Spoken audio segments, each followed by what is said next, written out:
Okay. Now it's time, we can start now. Okay. Good morning, good afternoon, or good evening, wherever you are in the world. Welcome to our online conference today. Before giving the floor to our dear guest, I would like to introduce to our team. I'll be the moderator of today's conference. My name is Nana Chanchaleshwili. I'm a neurosurgeon and neuroscientist from Georgia. This online educational meetings have started with Professor Hasan Kamal Sucu, the program manager of İzmir Atatürk Training and Research Hospital in Turkey, and goes on with contribution with all the residents. Also, neurosurgery resident and neurosurgeons from nearby countries like Bulgaria, Georgia, and Pakistan. I kindly ask you to keep your microphones turned off during the presentation of the lecture to avoid the noise and voice pollution. You can ask your questions not by turning on the microphones, but by writing in the chat part of the Zoom program. At the end of the presentation, your questions will be asked to the lecturer and will be discussed. Mutual discussion is not appropriate for the format of our meetings. As of now, I'd like to introduce Professor Yaşargil Hernesniemi. So Professor Yaşargil Hernesniemi was born in the small village of Nimenon with less than 100 inhabitants, and he was born on October 18th, 1947, and he graduated his medical school in Zurich, Switzerland in 1973. So he graduated his neurosurgical residency in Helsinki in 1979, and at the same time he graduated his PhD training. Since 1980 he was a senior physician and co-chairman in Kuopio, and so after that he was a professor and chairman in the Department of Neurosurgery at University Central Hospital of Helsinki from 1997 until 2015. So during the study periods, he studied in more than 25 centers, including Professor Yaşargil and Drake. Personal microsurgical experience includes more than 16,500 operations, including more than 60,500 cerebral aneurysms, over 600 AVMs and DAVFs, and more than 3,500 brain tumors. Totally he has published over 730 publications with over 450 original papers and 200 reviews and book chapters with H-index 74. He has received several awards, including international and domestic awards. So some of them are like Best Physician Awards in 2015 in Finland, and Best Surgeon Awards in 2015 in Finland. He has published several highest rated books, which he'll be discussing by himself. Also the video book, 1001 Microsurgical Videos in Surgical Neurology, which is free to access, and also Helsinki Microneurosurgery Basics and Tricks, he published on 2011, and currently he's working on his memories, and that's all I wanted to say. Professor Hernesniemi, you are welcome to start screen sharing, and you can start your lecture. You can turn on your microphone, Professor. Yeah, just unmute your microphone first. You can start your screen sharing.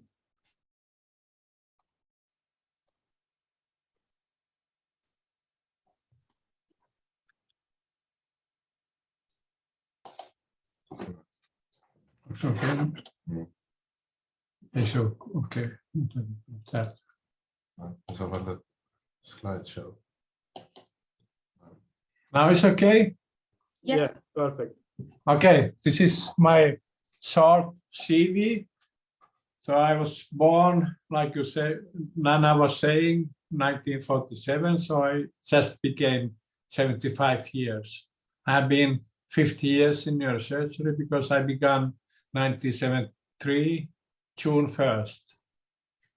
So this gives 50 years, as I was also 3 years in neuroanatomy Brain Research Institute, Zurich, by Professor Konrad Racker. So actually I have been longer time in neurosciences.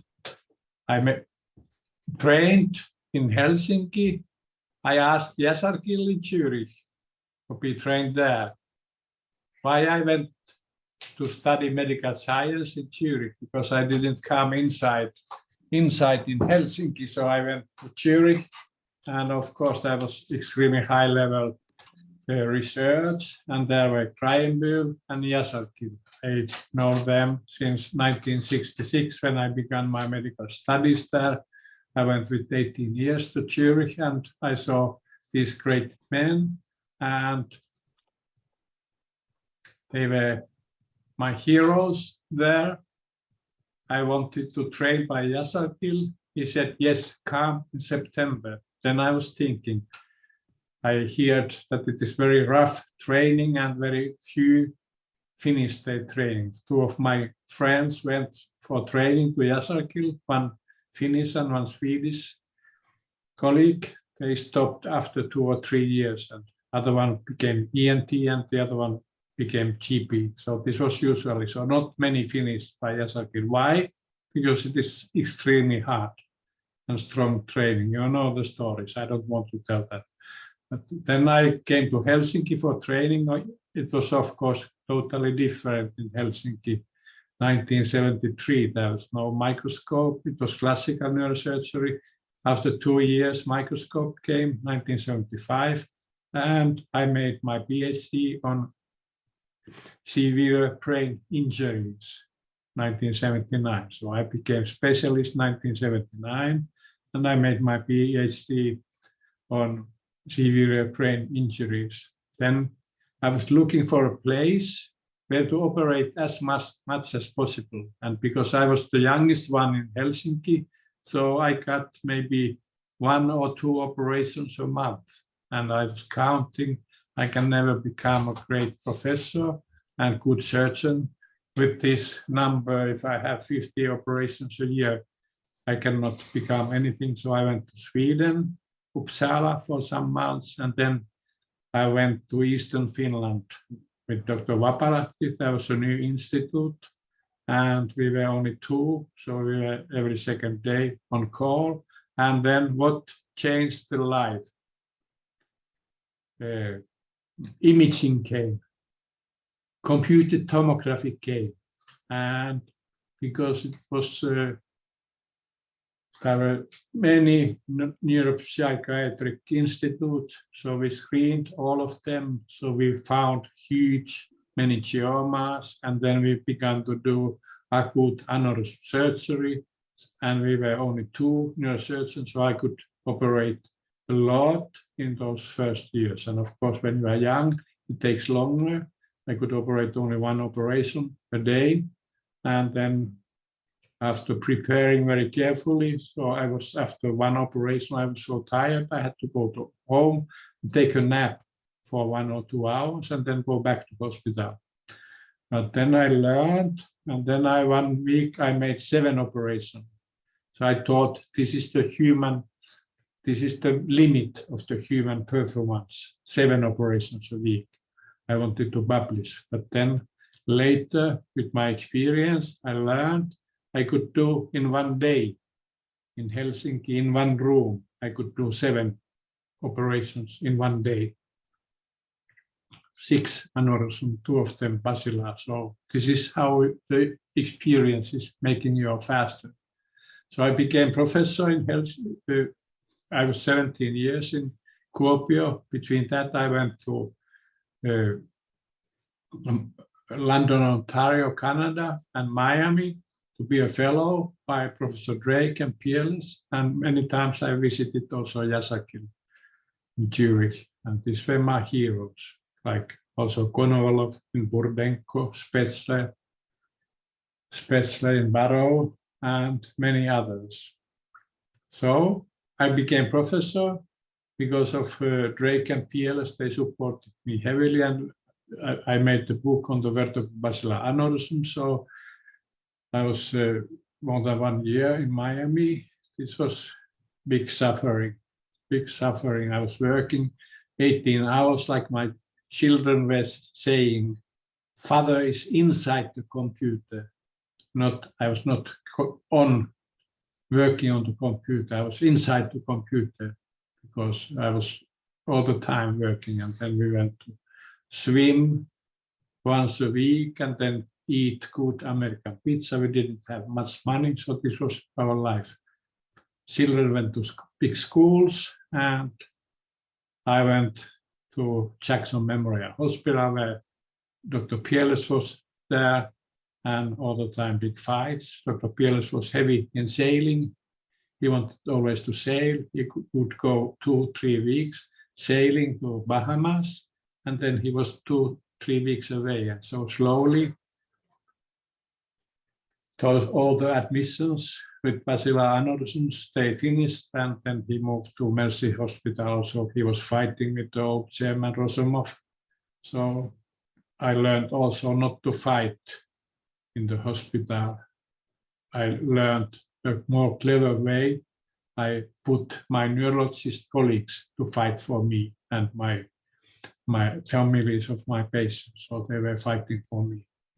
So I became chairman in Helsinki in 1997. I was 18 years, and Helsinki became a mecca of neurosurgery that time. In these 18 years, there were more than 3,000 visitors coming around the world, and we made also a lot of publications. I have more than 750 publications now, and then I made also a lot of surgeries, more than 16,500 surgeries myself, and I was involved in 50 years. Professor, your presentation isn't moving. I'm not moving that. Okay. I'm telling this background. Don't be so. I will do. Okay. So I was telling that I was doing in 18 years, in my 50 years, I was doing more than 16,500 surgeries personally, and was involved in 70,000 surgical operations as a chairman or co-chairman in these 50 years. So now we move. Yeah? Yes. Perfect. Okay, this is Helsinki operation room.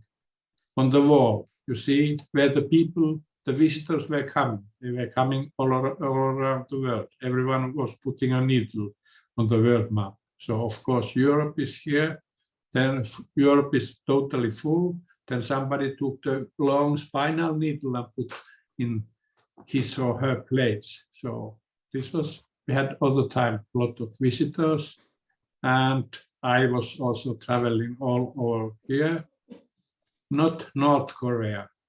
I was very close to go to North Korea also, but then came COVID and I was not allowed to go from China. So this is the place I have not been, but I have been all over the world here, all continents, giving lectures, operating on more than 1,000 travelings in 50 years. So this is Helsinki. Why the people were coming to see these old small facilities? This winter time, this is old rotten house. Why so many visitors were coming to see? Because excellent team. They could see in 1 week, they could see more than in most places in 1 or 2 months, because we were wonderful, best team in the world, for me at least. Wonderful scrub nurses, anesthetists. You could not go to eat between the operations or peeing because the anesthetists were so fast. So the next patient was sleeping already. So I could do 4 or 5 operations usually a day, and the record was 7 operations one day. So this is the best scrub nurse in the world, Hanna-Lena. We went around the world, everywhere, with a team, not alone. Don't go alone to operate somewhere. She was coming, another scrub nurse was coming, anesthetist and my assistant was coming. Then we could operate everywhere. Scrub nurses were going inside the operation room wherever we went, Venezuela, South America, India. They went inside. I was many times in Turkey, 6 or 7 times in Turkey, in Cerrahpasa to operate on every year.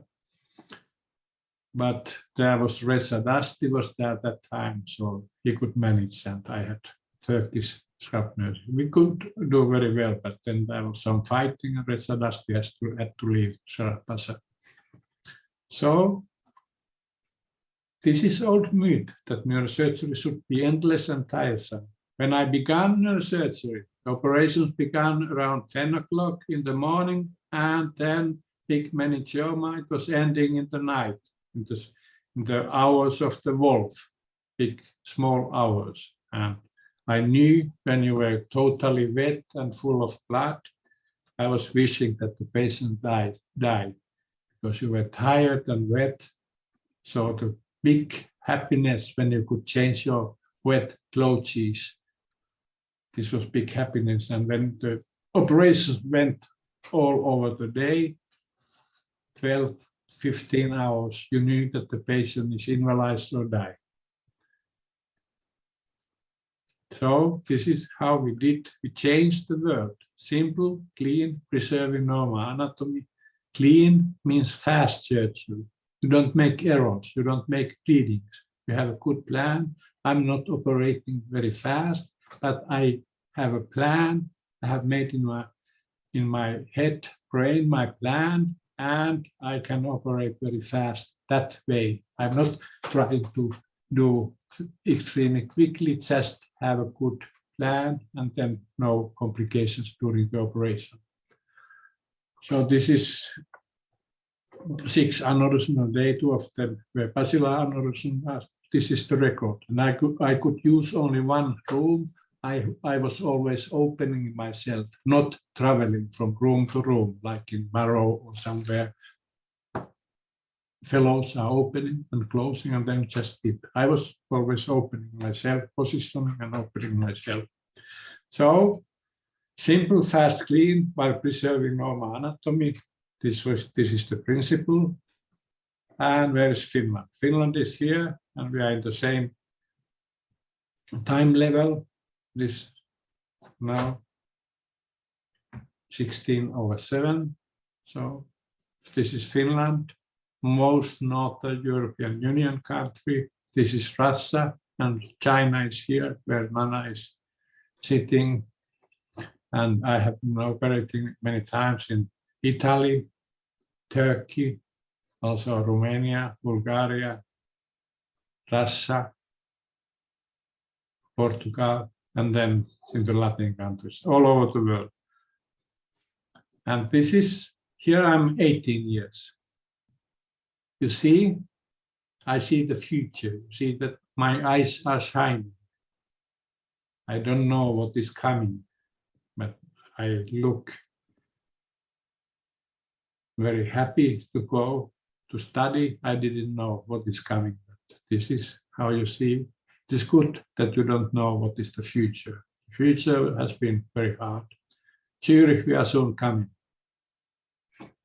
How to become a good neurosurgeon, international neurosurgeon, famous neurosurgeon. You cannot become alone a neurosurgeon. This is one of the things is sure. So you should find heroes. Kreienbühl, Yaşargil, Drake, Peerless, Konovalov, Spetsler, and many younger ones were my heroes.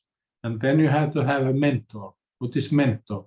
Mentor is a man or woman you tell your worries, sorrows, what happened in your private life or operation room about complication. And then you have to have friend or friends, but don't tell everything to everyone, because then if there's freedom nowadays, everything what you say is going immediately all around the world. So these are my heroes in Chicago, 1988. This is Yaşargil. Here he is 63 years old, and Drake is here 68 years old. After thousands of operations, they go to anatomy lab, cadaver lab, and train. Look at these guys. Drake is presenting subtemporal approach, and this is what they said. Work hard, learn anatomy. My teacher in anatomy, Professor Hernesniemi, was always saying, medical study is a lifelong study, and anatomy even more. Actually, to learn good anatomy, you should have 2 human lives, 200 years, because one life is not enough. Yaşargil is now 97, you know, he's still writing a book and studying. Of course, the COVID is preventing his working, but this is the main thing in neurosurgery. Learn anatomy, learn anatomy. All of your life, you are never ready with anatomy. And this is Professor Hernesniemi, my anatomy teacher, said the words, medical study is a lifetime work, anatomy even more. You need 2 lives to learn brain anatomy. This is Professor Hernesniemi. He was never using microphone because he was telling that I have a microphone here. He was shouting and drawing with the drawing beautiful pictures, published good books, topographical anatomy of the human brain, and this has been my book. So you see that I have read this book extremely carefully. Every word is underlined. So well-read book. I have been reading this until this time. This is anatomical book by Hernesniemi from Zurich. He is no more late. He died. And then my second big thing was I didn't come inside Helsinki, and then in Zurich in the second year, the histology professor was telling me that you are a lazy guy, you are not doing anything, you are stupid,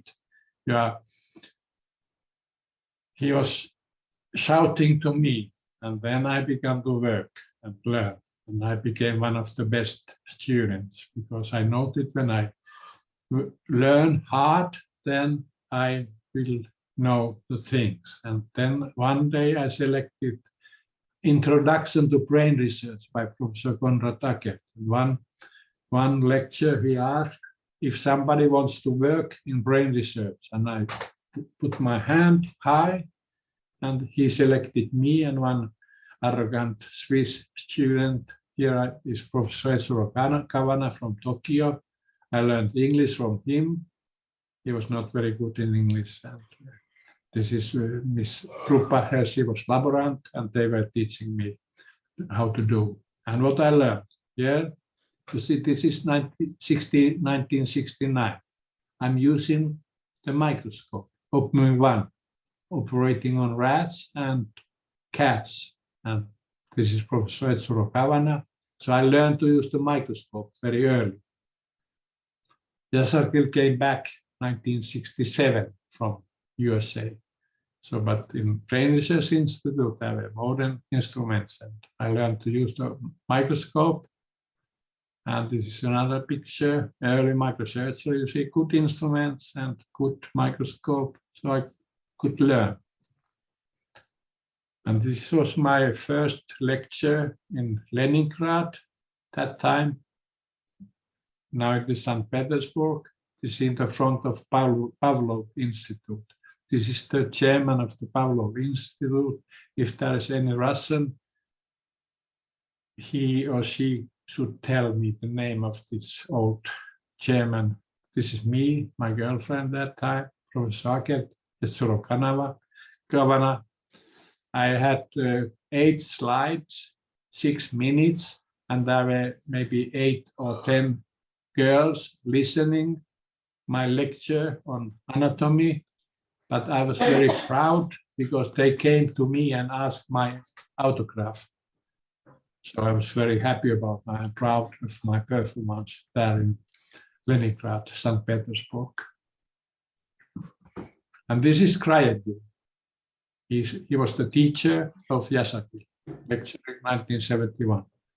Great lectures, great lectures. And this is for me, it was very important.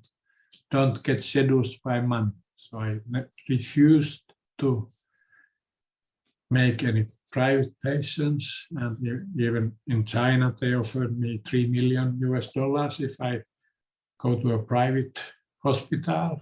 But I don't want to walk on my knees in front of the new rich Chinese people.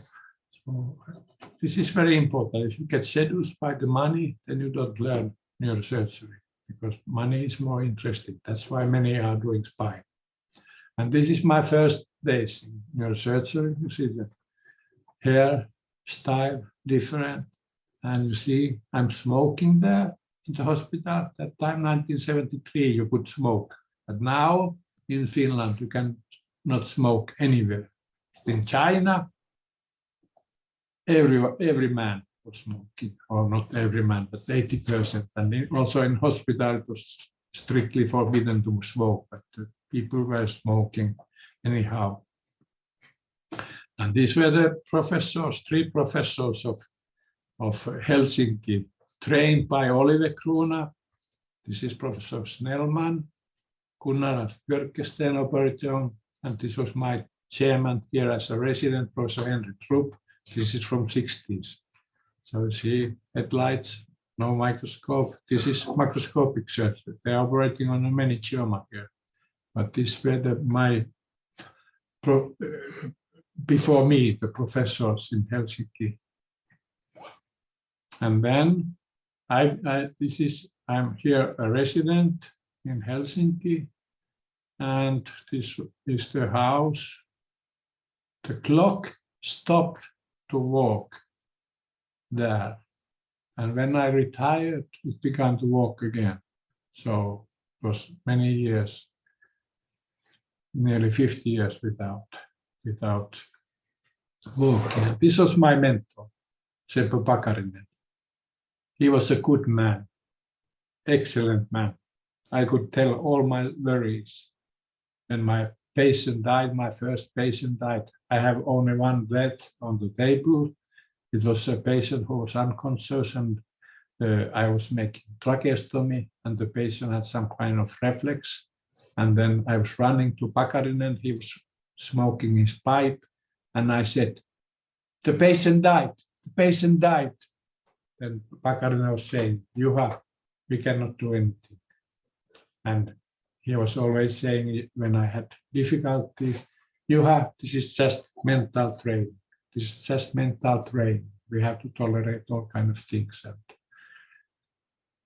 this is his son, became famous cardiologist, now retired in Helsinki. So this is my short story. Helsinki neurosurgery residency, 6 years, then PhD, severe head injuries. Then I was searching my place to operate as much as possible.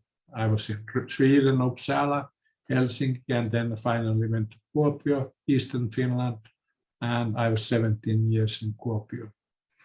And I made several visits in Zurich by Professor Yaşargil, 1982, first time. And this changed my life because I saw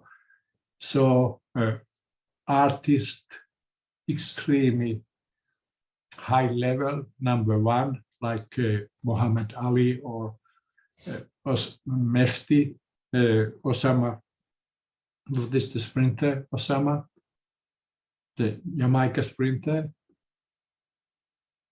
Okay, he was number 1, then there was nothing, and then there were some number 3s. Then I made several visits to Yaşargil. It was difficult because you were not allowed to say anything. If you were coughing, he was throwing you out because you were sick. And when you made some noise with your clocks, shoes, then you were thrown out. So I didn't make my fellowship by Yaşargil, but went many times to visit.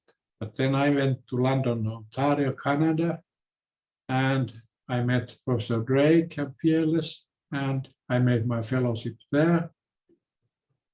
And in Kuopio, I could operate everything. This is 1982. I was young neurosurgeon. This is giant AVM. But I operated on that because I was strong, I had strong will, I had guts, and I had learned, read my books, made my homework well. So it was long operation, 10 hours, but the patient was doing well. If I get it to be operated now, after having done more than 600 AVMs, I would be very hesitant and careful to begin this operation. But I did well with this man. And this is in 80s. I operated a lot, but operations were long because I was young. I had to prepare well, and at that time there were no videos. You had to learn reading books how to operate on. So then I went to Yaşargil in 1982 and several years, and then there's this Asian saying, when the student is ready, he will go and find a teacher. So I went to Yaşargil, I went to Drake, this is Miami. Drake is checking what I was doing.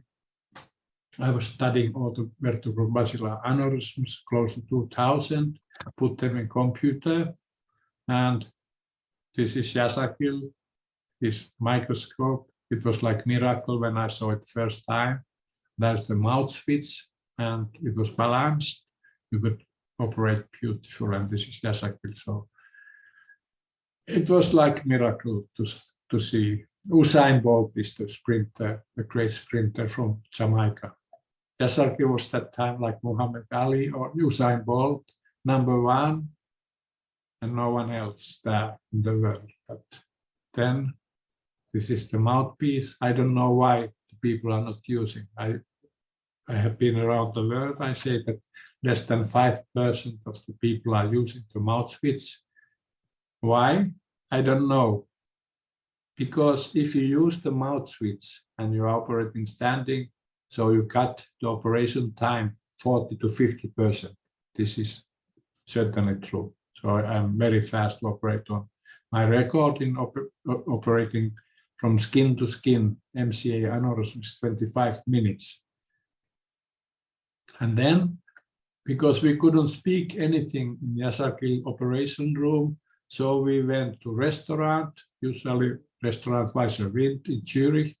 Here we are, international people, and drinking beer, smoking, and discussing the beautiful surgeries, because you couldn't discuss in Istanbul, you know, of course, the stories of Yaşargil. One day this Mexican guy, Jesus Martinez, said, one day we will do better. And we were laughing, It's not possible to do better than Yaşargil. But I have seen his videos from 80s and compared now, we really are doing better. And this is Drake and Peerless. When I went first time to London, Ontario, Canada, I had big luggage. I went to a big hospital. So this man, Peerless, came, can I help you? And they helped me in many ways. Without them, I wouldn't be professor in Helsinki, because they supported me in everything. And Drake, Yaşargil, from Yaşargil I learned microsurgery. From Drake I learned posterior fossa surgery and how to be a chairman, because he was smoking his pipe, saying a couple of words, never shouting, but everybody was obeying commands immediately. And PLS was totally different. PLS was hard fighter. It was like fighting with everyone. And then in London, Ontario, Drake came and tapped with those people who hated PLS. Oh, this is just Skip. Don't, you know Skip. Skip is fighting. Then everything was organized. But when Skip PLS went to Miami, had no Dr. Drake to solve the situation, and a big difficulty. So this is Miami, Miss PLS, me, PLS, and this is the son, Drew PLS. He was sailing around the world after this one alone. So sailing family. And this was the book we made. Drake, PLS, and I was very happy to have my name here. This helped me to become professor in Helsinki a lot. I wrote the book, there were 30 pages at the beginning. Dr. Drake gave me 30 pages, and in 1+ year, I learned to write in the same way like he, and he came once a month to check everything and then said, okay, this is good. So this was Dr. Drake. He was excellent neurosurgeon, good medical doctor, and what is the most difficult, to be a good human being. This is the most difficult thing. This triad is very difficult. You can be excellent neurosurgeon, good medical doctor, but to be a good human being, this is very difficult. But he died 1978. So I was there in Miami and I applied for a professorship in Finland, in northern part of Finland, and the big heart from Oxford was writing about me, only one sentence. At the age of 45, this man seems to be happy to analyze series of others. So this is very disgusting sentence. But I operated every case of Dr. Drake and peers, close to 1,767 patients in my brain. So I learned to do all basilar neurosurgery. So this is Padua, Italy, with Dr. Cienza, me, and this is my scrub nurse, and this is Dr. Perra, and this is my fellow from Japan. So we went there. There was a poor student, female student, with 5 centimeter vertebral junction aneurysm. So we made 2 warm-up cases first, MC aneurysm, anterior communicating aneurysm surgery, and after that we took this girl, this Croatian student, to be operated on with the 5 centimeter vertebral junction aneurysm, and we did well. And she's just married, but she's now around 40. She's beautiful still, and was very nice person, no deficits, and married a USA professor recently. And these were my first fellows. Hu Shen came from China. Then Aise Karatas is in Izmir. Yeah. This is your chair lady of the society, Emel Avsi, and this is Keisuke. So these were my first fellows. Hussein wrote from China 1997, and he sent a picture where he was standing and leaning on his car, because the cars were seldom in China at that time, so it was very like a CV that he had a good car. And this was my last group. This was so-called Latino group, always speaking Spanish, coming from Latin America or Spain, Gran Canaria. So I had all the time more than 100 fellows in Finland, in Helsinki, but more than 3,000 visitors. So my operation room was always full.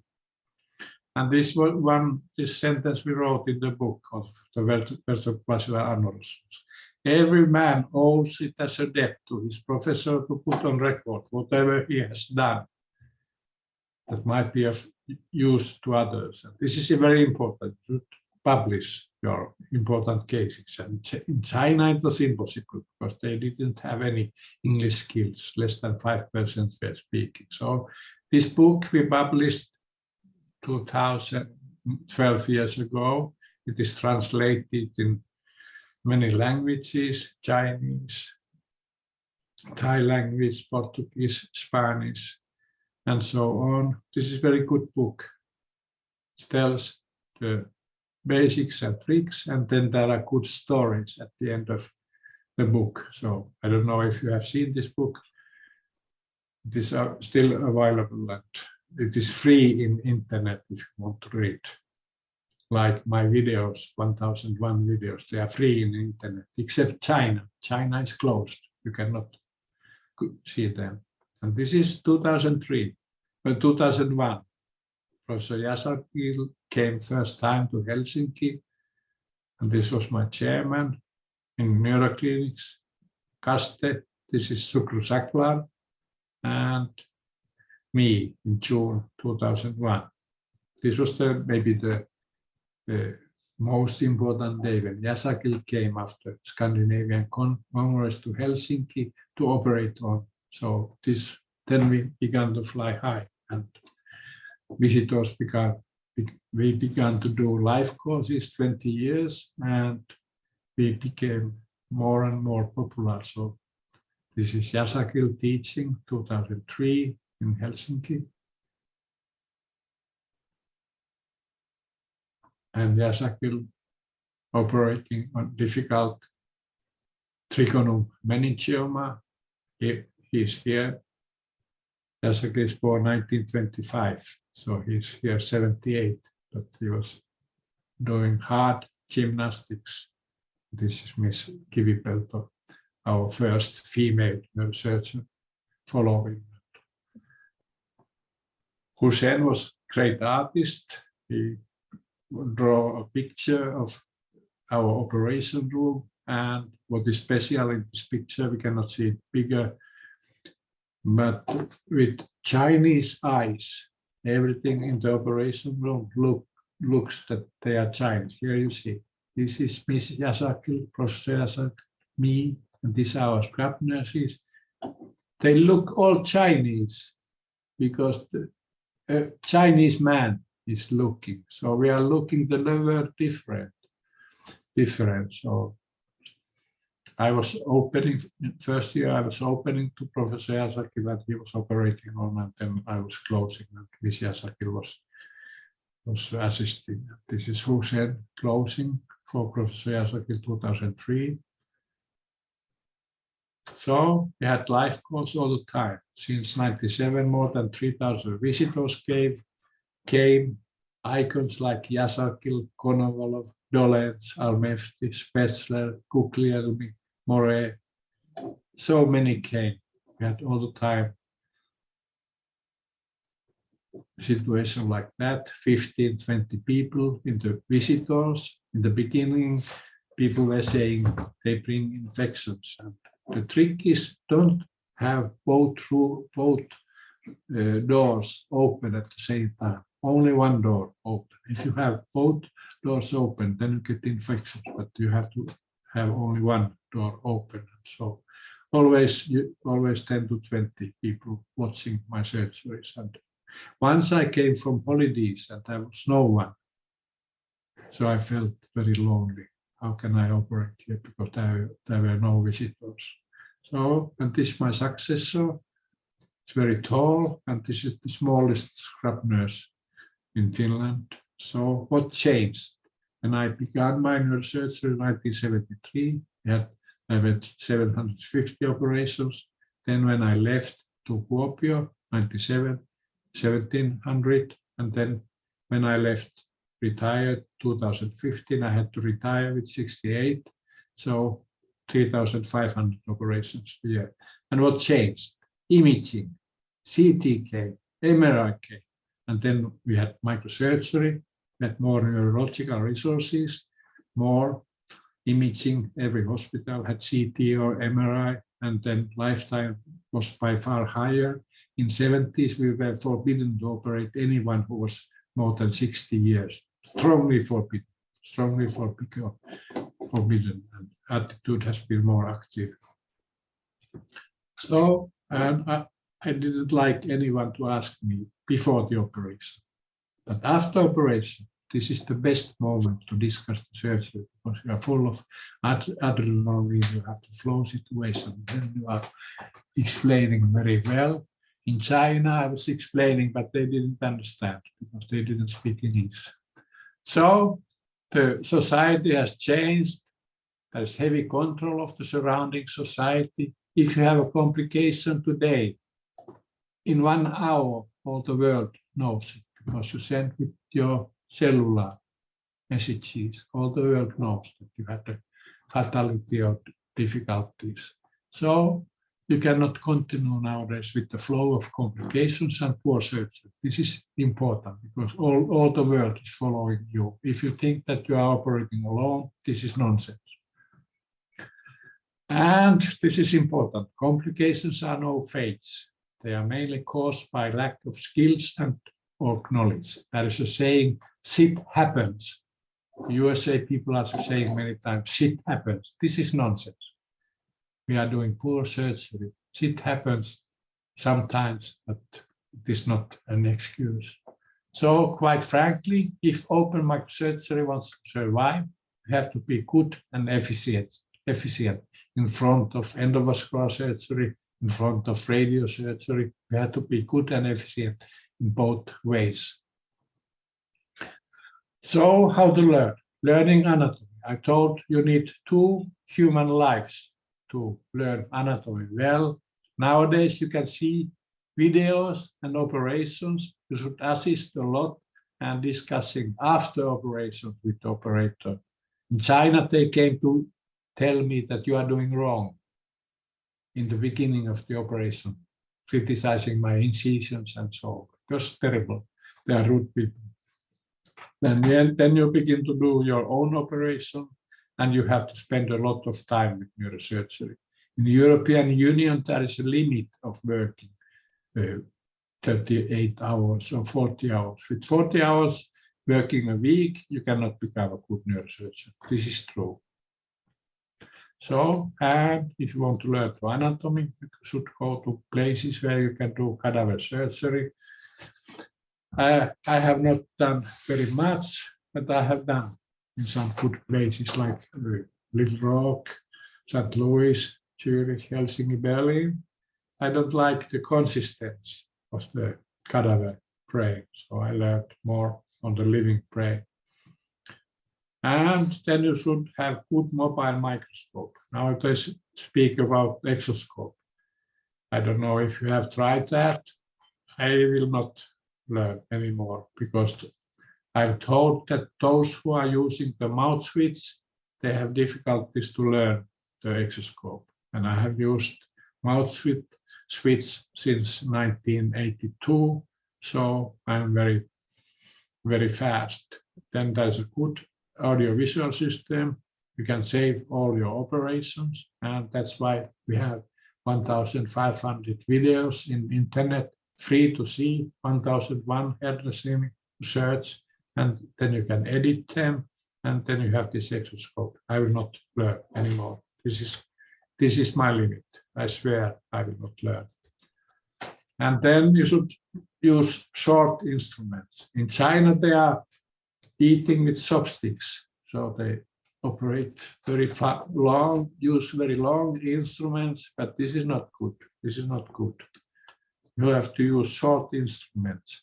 Why? Because you lessen your tremor. If you have very long instruments, then you have tremor, and it's more difficult. Because also when I was resident, we had in Finland only one length, long bipolar forceps, long instruments. But when you have that kind of short instruments, short sucker, then you are very close. Of course, they have to be proper length when you go deep, but proper, simple instruments. I was not using many instruments because to change the instruments, it fights the time. And this is the principle. Plan well your operations. You should not read the books in the operation room. Then you do clean surgery. Clean surgery. Clean surgery means fast surgery. And then you are effective. You can do many operations in one day. And what is important, administration loves you because you are doing many operations a day instead of one operation. Then you are effective and cheap. And doing focused microsurgery, treat the lesion and only the lesion. Don't take the brain or important structures away. Just the lesion. Focus on the lesion. And now all around the world, it is told that opening the head is dangerous. In China, it was especially prominent because they had long tradition to be afraid of opening the head and being afraid of surgeries. So endovascular surgery was done a lot.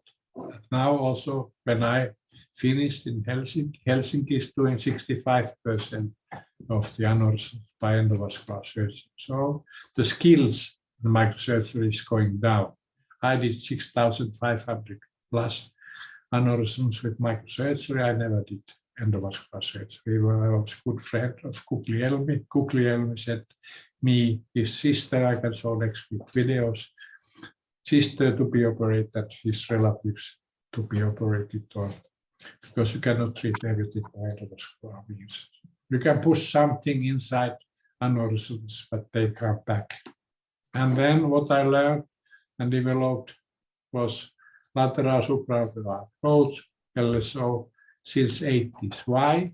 I made this simple approach because I had one patient who developed a bilateral aneurysm, developed terrible muscle atrophy. Young female, beautiful female. She had terrible muscle atrophy, temporal atrophy, and she looked very ugly after these operations. So I developed this simple approach. This is lateral supralateral approach. Very fast, single layer. In 10 minutes, I'm opening the dura. In less than 10 minutes. And how there's a lot of discussion how large the flap should be. The flap should be good for your skills. If you are a young neurosurgeon, you should do bigger flaps, and it should have enough space for your instruments and for the lesion.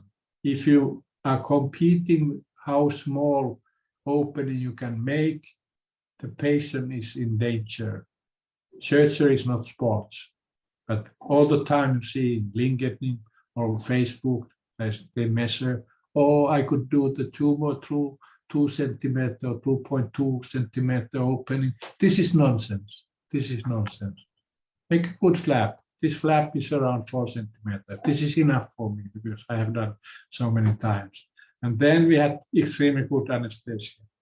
What the visitors were saying first was that the brain is so slack. Why? Because they had their tricks. And it is easy to operate on when the brain is slack. So you can avoid a lot of skull base resection, avoid the brain compression, brain destruction. So this is very important. Good neuroanesthesia. Good.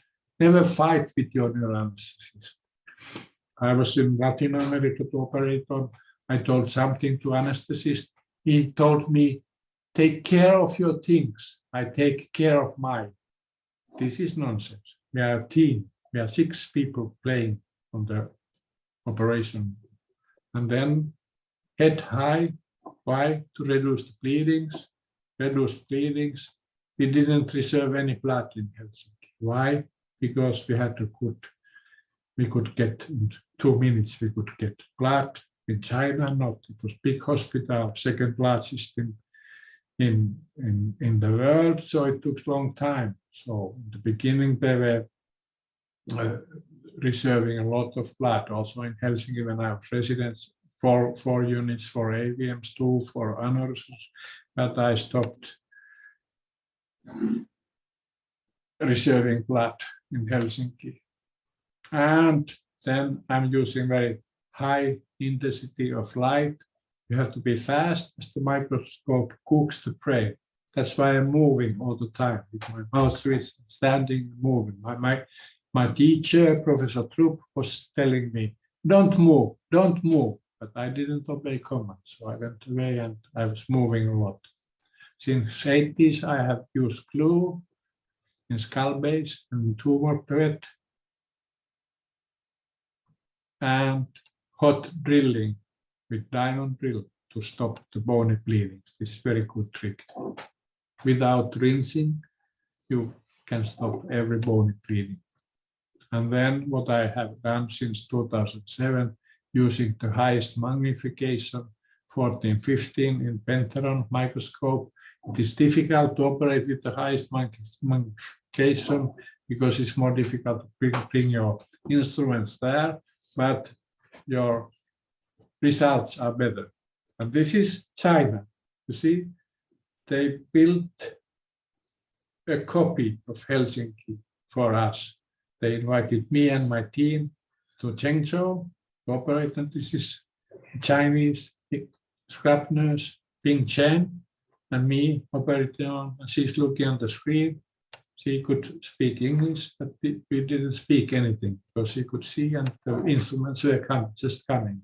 She knew how to do that. This is important. I was invited to go to Iraq to operate on, but they don't know my habits. I have no team, no scrub nurses myself, so it's very difficult to go somewhere without people who can speak your surgical language. So I thank the best person in the world. I had always wonderful team. I could go everywhere in the world with my scrub nurses and assistants and anesthetists. We have been in so many places, and the scrub nurses went in the morning to the operation room, organized everything. We had own instruments, and then it was like home. It was safe. But now I cannot go. So many routes go to Rome. You go around, you will see many different ways to operate on. Like in China, they were telling, even the young people were telling that you are operating wrong way because they knew only one way. To go around is like going around in different kitchens. If you go around different kitchens, in Istanbul, you can get very good food, but it is different than in Thailand or China. They are doing the food different, but you can eat. And this is once more the Helsinki world map with a lot of needles coming everywhere from the world. There is Turkey here. Many people came from Turkey also. So different levels of manual skills. And this is Bachelor in Helsinki. I presented him a pericallus artery aneurysm operation. And this is Tanikawa doing a bypass in Helsinki. So to come to a high-level international top specialist, we have to have black belt, Yaşargil school level. It is totally different game when you operate in your home operation room or if you go to different operation. This is Konolov in Burdenko Institute. I became honorary professor there 2013. We had a very good traveling there. I had a big team, all the Latinos and then many other people. In Russia, it is the habit is to go there with a big group. When Konovalov came to Helsinki, he had 30 neurosurgeons with him. This shows the power. So I took all my fellows and visitors, me, and this is the biggest honor I could get. This is the World Neurosurgery 2014.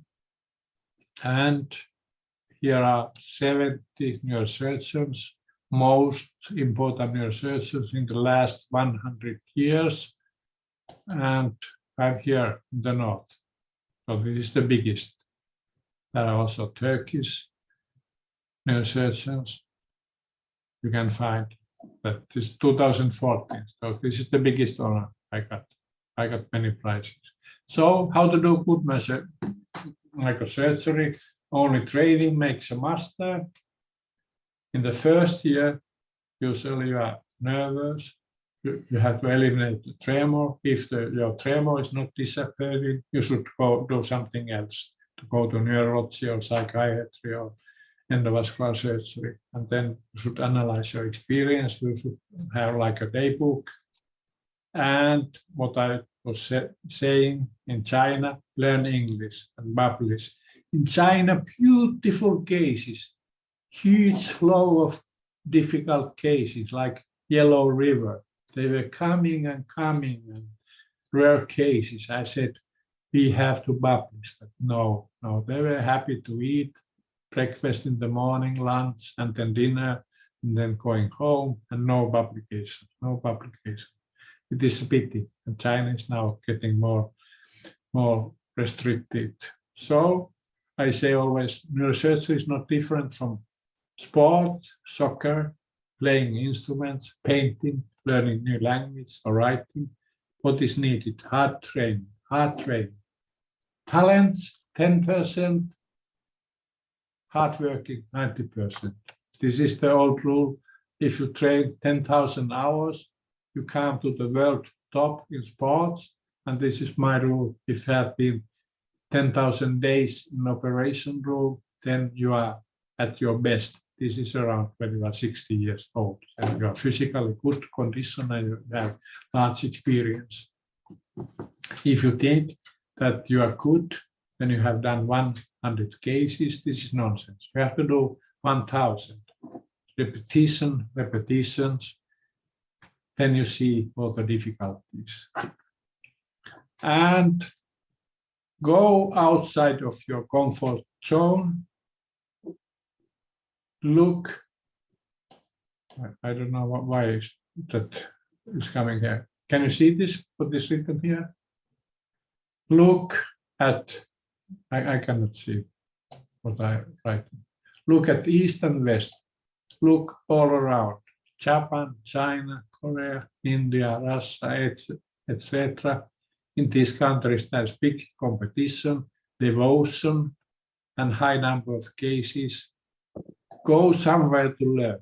Ask for good places. There are many. Nowadays, there are many good places.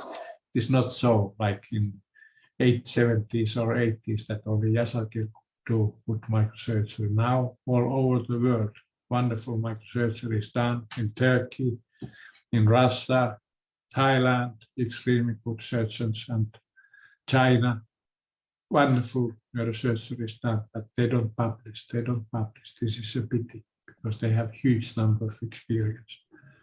But you should go, for example, to Shanghai, the biggest hospital. Xubin, my student, is now my hero. He came many times to Helsinki. Now he has done more than 10,000 bypasses, because moya disease is so common in China. So 17 bypasses in 1 year. This means that your organization is extremely good. Eye is not moving now. Can you help me? Okay. Yeah. Okay. And what is important, not the walls. The team is doing the work. I showed in the beginning that our Helsinki hospital was old, lousy, small house, but the team was doing wonderful job. This is from an Arabic country. There are nearly diamonds on the wall, but in operation room, terrible surgery. But of course, when you come with your family, you see these facilities, wonderful hospital, must be also good surgery, but it was not true. It is not the walls, the team is doing the work. You should train your best young people, they should become better than you. This is important. Younger generations are always getting better, and you have to accept that. Accept, support the young generation, and be proud if you train good young neurosurgeons, if they become better. There are some problems in training, 3 problems, time. And then there are regulations like European Union. You may not work more than 40 hours a week. So you have to do reading, looking videos in free time. Then the young people want to have quality time. They want to go sailing or surfing or whatever. And then you have to have family time. And general attitude, if you are not earning a lot for hard working, is not so supporting. So if you don't earn your first million below 30 years, they are not respecting you. I had my fellows, I called them hungry samurais, because they're working only for food, free food. They didn't have any salary, and they gave around the world. They were hungry samurais, like the wonderful video of Kurosawa. So 37 hours working time is not enough. No one can become good neurosurgeon in this time. And now I was told, and I wrote my memories, that work smart, not hard. So they were telling that 6 hours is the good working time. No one can become a good neurosurgeon when you are doing 30 hours working in 1 week. And so you have to do a lot of training, learning anatomy, reading, training manual skills, looking videos, and then traveling to see different habits. This is beautiful picture drawn by Hussein, 2000. He was the Chinese assistant. He was not speaking a lot of English, but then I noted that he's a good neurosurgeon. Then one day I asked, draw. And then he made that kind of drawings in our applications. Beautiful. If you can draw, then you have to know the anatomy. If you cannot draw, then take good pictures. Then you know what you didn't note. This aneurysm, then anterior carotid arteries, and so you can study them. Make personal book of your operations. Planning, mental training. Think what you are going to do. When you get experience, I can see in 1 minute, I see the pictures, I can operate. But when you are young, you have to study the pictures more, how to optimize training, discuss your problems, mentor important, some friends, share your troubles with somebody you trust. This is the mentor. Work hard, do also unpleasant jobs well, assist a lot, learn from others. Nurses are the best teachers. If you want to know who is the best neurosurgeon in the town, ask the scrub nurses and cooperate well with all people, because you cannot do neurosurgery alone. Life is easier now, sharing of experience. Now you can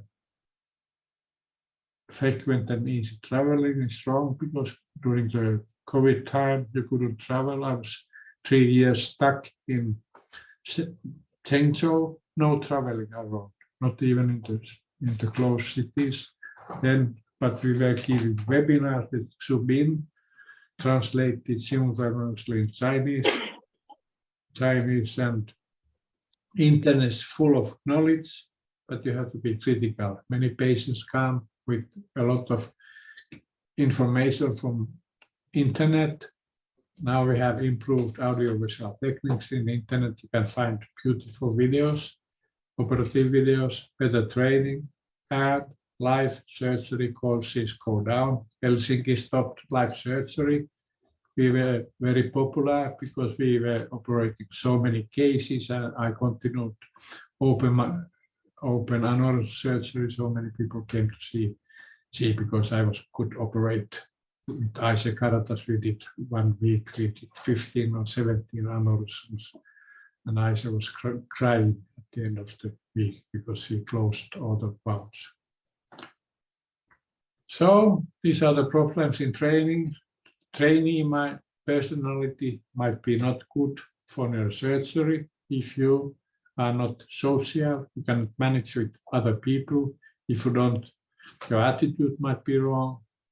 And if you don't obey commands, there might be lack of ignorance of advices. This is important. And then on the side of mentors, lack of mentors, heroes, friends. I was asking some young neurosurgeons in Finland, who are your heroes? They didn't know. They didn't know who are the heroes in neurosurgery. I don't know how to become good sporting man if you don't see Usain Bolt or Muhammad Ali, if they are not your heroes. Then there's strong protection of own territory in neurosurgery, very important. Competing about patients, publications, money, strong competition.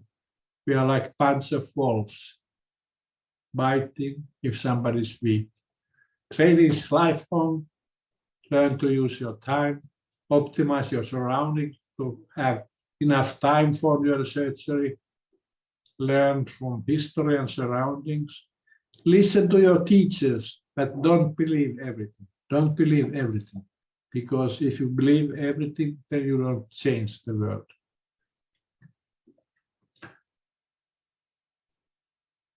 Learn to use your time. do not spend your life in meetings. If you go to every meeting in hospital, then you have 5 days in several meetings and you don't learn to do surgery. I went only once a week so that they know that I'm alive and they gave me money. Traveling means stealing the experience, seeing different habits, difficult nowadays, but now the world is opening, except China is closed with the lockdowns, and I have been sitting in the cold corners of different operation rooms close to 3 years, always suffering, but learning. And nowadays, is traveling anymore needed? We are giving good webinars like I'm teaching you now far away. It's more easy than to travel to USA or Turkey and to make a lecture. I give my lecture, then I can take a coffee and not travel home. You should study complications, poor outcomes, and this is the most important sentence from the book of Profesör Hernesniemi by Drake. If only we could have back again many of those who were lost or badly hurt for a second chance in the operative room with what we have learned. This means usually in neurosurgery we have only one chance. Sometimes you get second chance if your clip is wrong and you can correct the clip, but sometimes if you make a mistake, you will lose the patient. And this nicely said, who were lost, this means died or badly hurt, invalidized. So complications, poor outcome, terribilities, they belong to neurosurgery. If somebody is saying I have no complication, I never had that time complication. He's lying or retired or has bad memory or demented. And what is important, do not gossip about the complications of others, because the next day you will have the same complications. This is Tian, China. There is terracotta soldiers, 1,500 soldiers now. And when I have been 3 times there, and when I see this terracotta army, so I think I have done 16,500 operations, 90% okay, but then 10% had complications. So I think this died, this was hemiplegic, this lost memory, and so on. So this is a huge number of cases. What is sad, when you get older and you don't have this good flow, then these bad cases come in your mind. When you repeat my memory, so you will see that. So you should be in good condition when you are doing neurosurgery, because neurosurgery is hard contact sports. Good living style, exercise, some free time, sleep gives power, family and friends. I was not good in following these ones. And I know, for example, Yaşargil and Malice, they were sleeping every second night to be able to work harder. This is, of course, difficult, but and maybe impossible and not so wise because we are tired. But this is important. This is important. We are standing on the shoulders of the former generation. Why? Then we go higher and we learn better, and we should be grateful for that. So this is Michelangelo. We paint with the brain, not with the hands. So the operations are happening here. I have clumsy big workman hands, but I'm not putting my hands inside the cranium. I'm using micro-instruments. I'm using well, I'm doing well. So this was my first part of lecture, and I will show some, as much as you tolerate, from experience in China. In China, this is me as a young boy. Say, thank you. How do you say in Turkish? It's very hard. Teşekkür ederim. Teşekkür ederim. Yeah. Teşekkür ederim. Okay, then we take the next share the screen for the Little Rock China. Och där. Yeah. Go to beginning. Home. Where's home? Okay, so now I show some experience of China. When you get tired, then just say, stop, Juha, stop now. Now it's enough. But I'm like Atul Goel cannot stop. And Yaşargil is doing 3 hours, so he cannot stop. So, okay, thank you. Elias is leaving now. We are safe now. So I speak about my experience in China.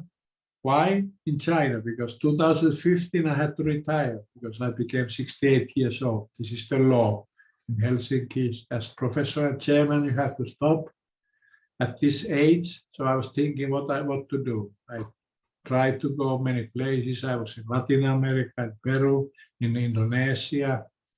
Then I had no work, USA, and then I had no work. And then suddenly Yaşargil from Nepal sent me an email, come to Nepal.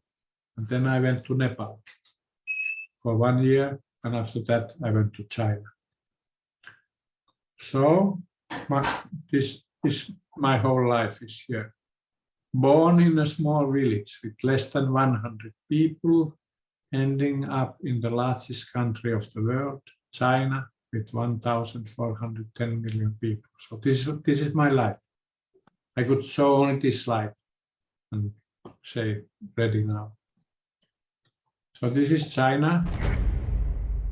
This is Chinese general life. This is from Shaolin Temple. It is a place that is they are training young people to Kung Fu.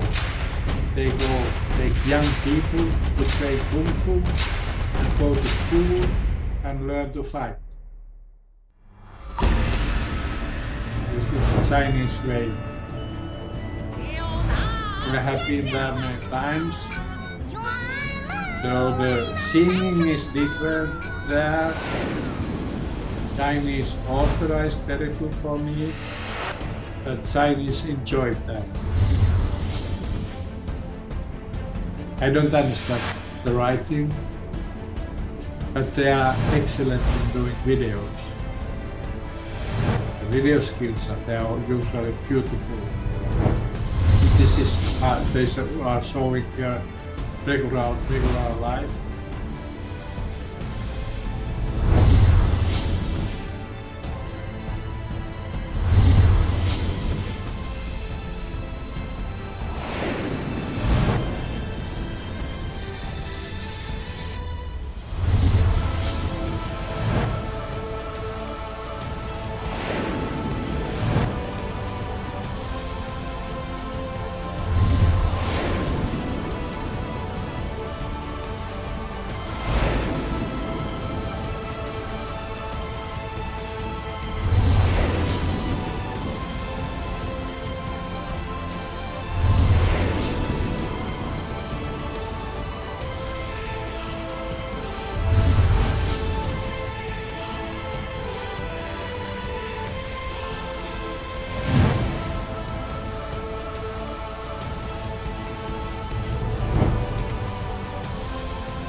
Okay, this is for opening of Shaolin Congress every year.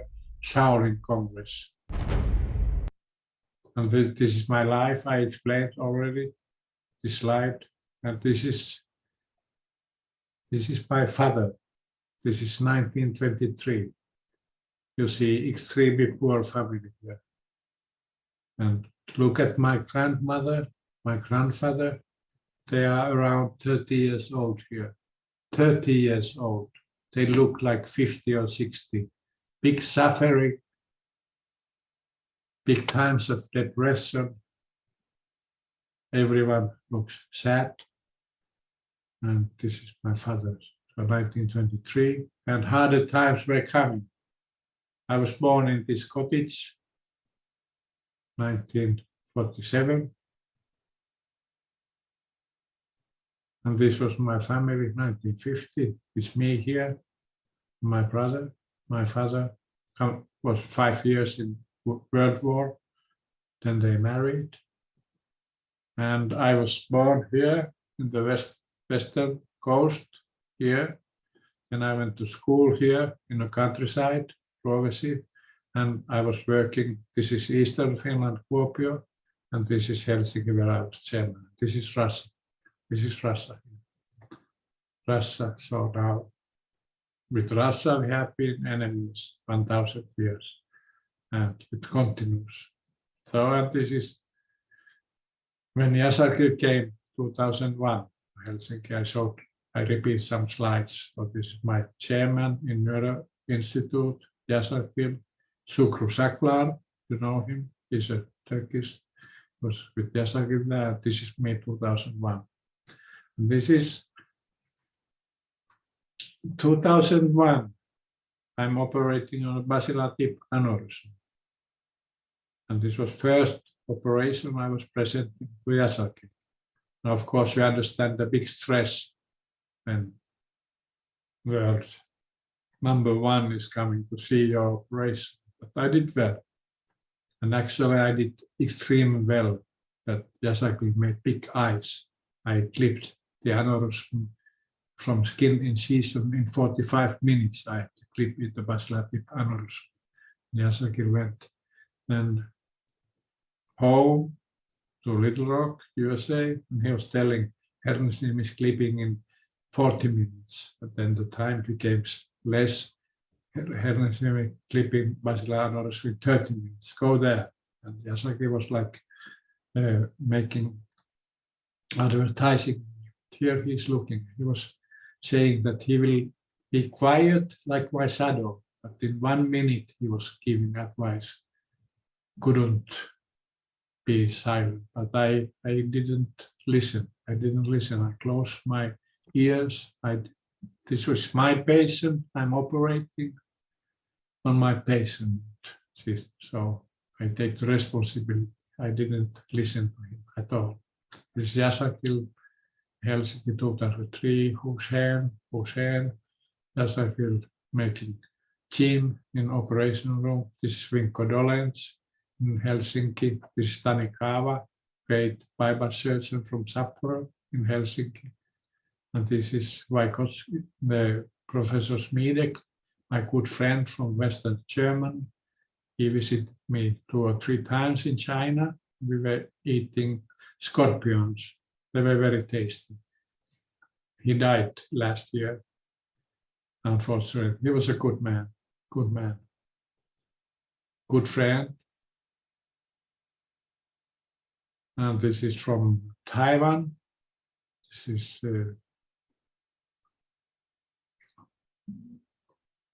Kamiyama from Tokyo.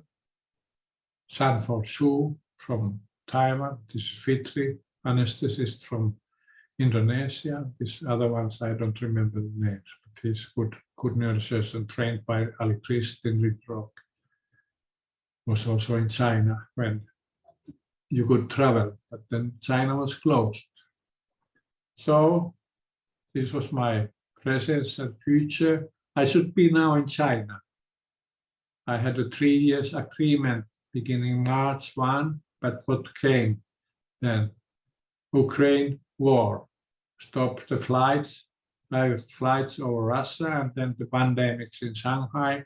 25 million were more than 2 months inside their homes in lockdowns, and this continues. So Chengzhou is now in lockdown. So I want to go to China to get my salaries. My last year's salaries are in China Bank. I cannot get them. I have to go personally, so I will go in February. And in January, I will go to India because Chinese New Year is January 22, so you cannot organize your things. And here this is done by a Chinese neurosurgeon, great artist. I'm sitting here and thinking like neurosurgeons are thinking, what have I done? This is the difference between neurologists. Neurologists asking, what can I do? And neurosurgeon is thinking, what have I done after operation? So this was here in China, in middle China, I was in Henan Provincial People's Hospital. The second largest hospital in the world. The biggest hospital is also there in Zhengzhou. The university hospital with more than 10,000 beds and many patients, extra beds. So two largest hospitals were there, and the flow of patients is huge.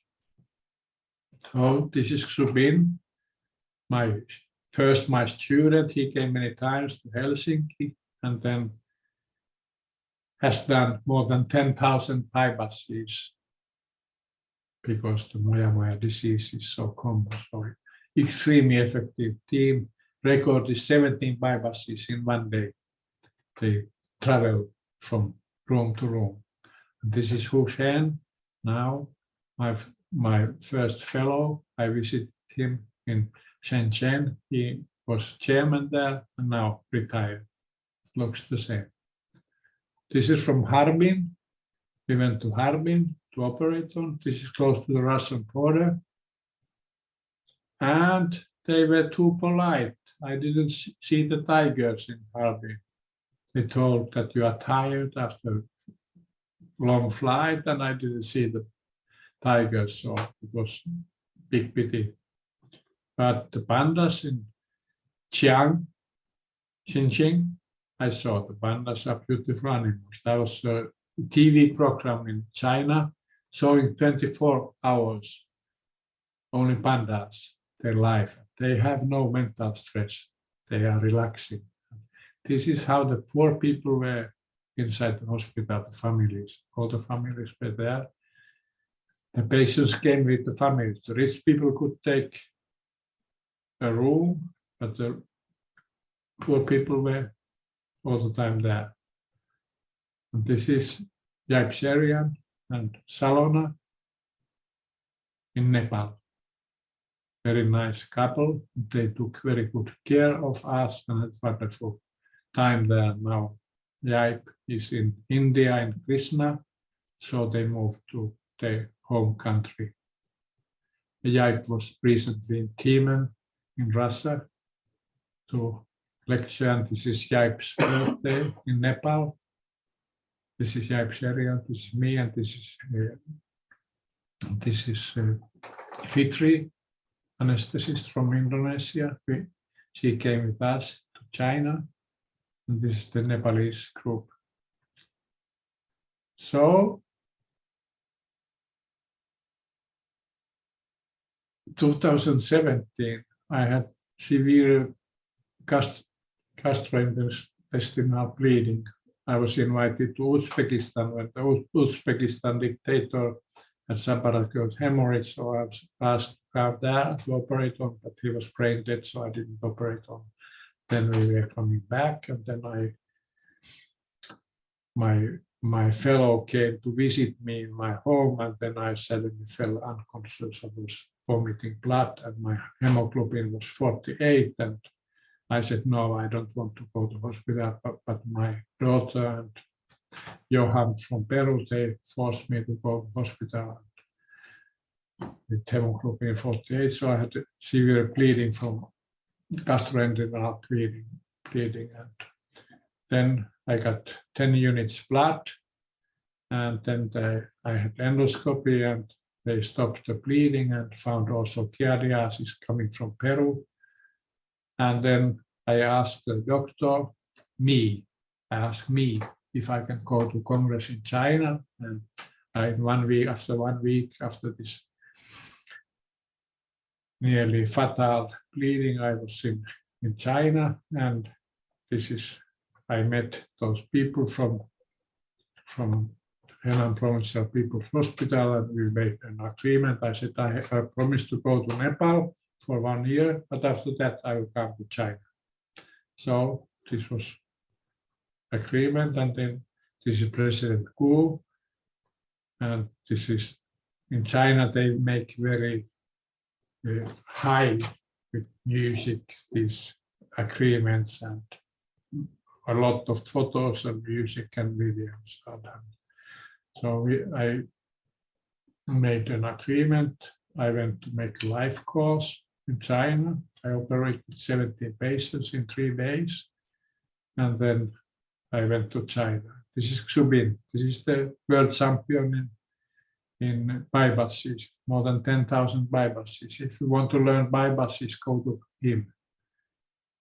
You can see 17 cases a day. This is the record. I have been there once, so because it's just going down, suturing like skin during the bypasses. And this we were giving webinars. I was giving English lectures, and Xu Bin was translating simultaneously in Chinese and Takeshi Kon in Japanese. So we had huge audience, maybe 300,000 in 1 year. And this is at the hospital, Henan Provincial People's Hospital. And there were 650 beds for neurosurgery. In Shanghai, 850 beds at 15 different sub-units. So Henan province population is 110 million. This is the biggest province in China, and Zhengzhou had now 12 million people. So it was medium-sized city. We went to lecture around. I always asked, how big is the city? They said 4 or 5 million. This is a small city. The relations are totally different. It looks like that in the hospital. A lot of patients in extra beds in the whole house. So all the time, 1,000, 1,500 people. And this is how the pioneers are here. I'm sorry that this video is not running, but this one you saw. These are Chinese are trained as young pioneers, you know, from Russia this time. And if you want to be member of Communist Party, you have to be many years in training. So because if you want to fly high, to have a good position, you have to be a member of the Communist Party. Even China is not the Communist Party, it's a very capitalistic country. The only religion is money. Be rich, become rich is the most important thing. And this is a video from the hospital. 性命相托，恪守医德，尊师守纪，救死扶伤，不辞艰辛。 More than 100 years old hospital, small hospital, but now huge. 总有一个开始，让人振奋；总有一个方向，让人憧憬；总有一个时刻，让人感动。你曾连续工作超过20小时，滴水未进。你总是匆匆忙忙，日夜颠倒。你为了患者的安全，砥砺前行。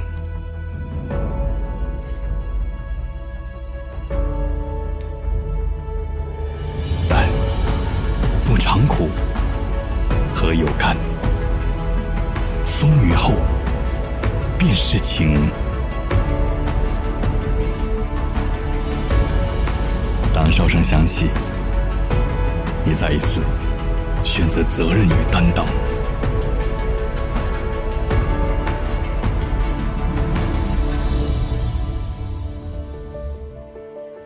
这里藏着人体最深处的秘密，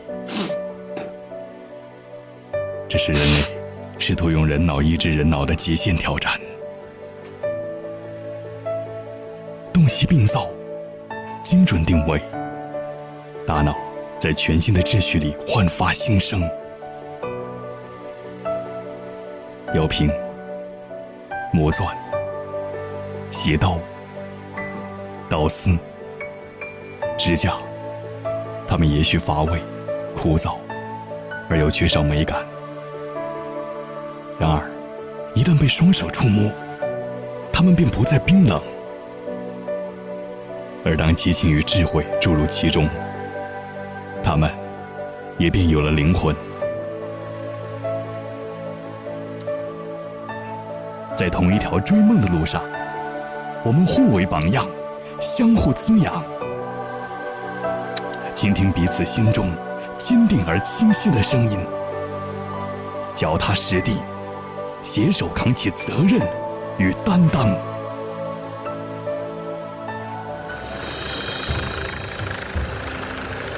心有所想，心有所向。科技创新非一日之功，亦非一己之力。我们在时间的步履中整装待发，只为守卫生命的希望。我们在平凡的相遇里热情洋溢，只为护佑托付的健康。再一次为成长积蓄力量，再一次只为追逐的梦想，再一次为了更多人能分享阳光，再一次相约在通往学习的路上，精诚相伴，共促交流，志向科技力量，精研医学，人数匠心，书写温暖篇章。因使命而施救，为使命而出发。这不是一时的身份，而是一生的庄严承诺。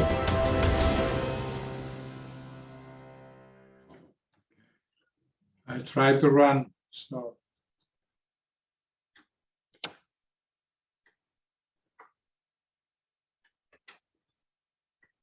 oh, sorry now. This is the yellow river. This is the second largest river. Why it is yellow? This mud I'm in front of the yellow river. And we had also a world map in China, Chengzhou, but then COVID came, so it stopped the needles. Not many needles were coming in the world map because quarantines were 6 weeks or so.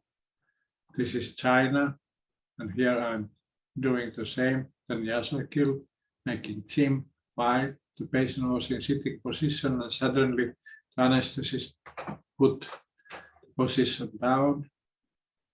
This is photo in operation room. Very good scrub nurse Ping Shen, and this is also from my operation room. It is like a copy from Helsinki. We had perfect operation rooms. Like usually think that in China there is nothing, but they have extremely high level everything. And this was my team, my own unit. So this me, my chairman, V3, and then senior surgeons, and then residents, fellows. There's also Finnish medical student. She was making her medical studies in Shanghai, all the studies in Shanghai. Now she's working in Finland in surgery. And this is teaching in China. Difficult because so few people were understanding or speaking English. So you had to use everything. Translation. My secretary could speak English, but he couldn't translate everything. So this was the question, how to become a good neurosurgeon. I had to repeat some of the slides because I was too tired to destroy my slides, but this is the most important message. Find heroes. In Turkey, it is easy to find heroes. In Russia, it is easy to find heroes. Konovalov, you can find Yaşargil, you can find many famous Turkish neurosurgeons. Then you have a mentor. Mentor, what is mentor? Mentor is supporting you. You can tell your worries, and then you have to have friends. No one can become alone neurosurgeon. And what is neurosurgery? It has 3 parts. Operative skills, for me, always most important. Then you have research. I have done clinical research and also basic research. Basic research was not good for me. I was 3 years in basic research in a Brain Research Institute in Zurich, but it was lonely, hard working, and I didn't like it. So I would like to work in hospital with other people. And then you have teaching. I had high number of residents and fellows, and I was visiting other clinics around the world 1,000 times. I was calling stealing the experience. It is stealing only if you publish these techniques as your own. I was involved in big number of important publications, 750, and then I have been congresses, live courses, and giving a lot of webinars. So this is very important. Great leaders don't tell you what to do. They show you how it is done. It's from some cinema, but message is important. So I was always in the middle of the people and always working in the operation room. I didn't have any office types. So train your best young people. They should become better than you. Dr. Drake said, if we don't find that kind of person who is getting better, then we wait. In 1 or 2 years, that kind of person is coming. But don't take anyone who is not getting better than you. This is again the map in Helsinki. This is the World Neurosurgery, 750 publications, many citations in neurosurgery. Citations are low because it is small area. If you are doing internal medicine, cardiac research, then you have citation 10 times more. Stage index 74. And this was the photo I showed you. In North, it's me. There's also Turkish people and yeah, 70 people. So good microsurgery, only training makes master. You have to train in laboratories, eliminate the tremor. If you have heavy tremor and it doesn't disappear in the first year, then you should do something else and analyze your experience. And I have been always afraid of operations. When I wash my hands, look in the mirror, I see the fear in my eyes. When I make the incision, get the microscope, mouthpiece in my mouth, then I lose the fear. So fear is important. If somebody is saying he's never fearing any operation, he's a butcher, he's killing patients, he's arrogant, he's killing patients. So neurosurgery is not different from these sports or learning arts. Hard training is needed. These hours I told, important. And always when somebody had birthday, there would be birthday with Sayoli's team. He was here, the small guy. He had done 5,000 bypasses in Henan Provincial People Hospital.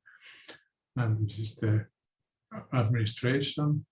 And what was important in China, family came into hospital.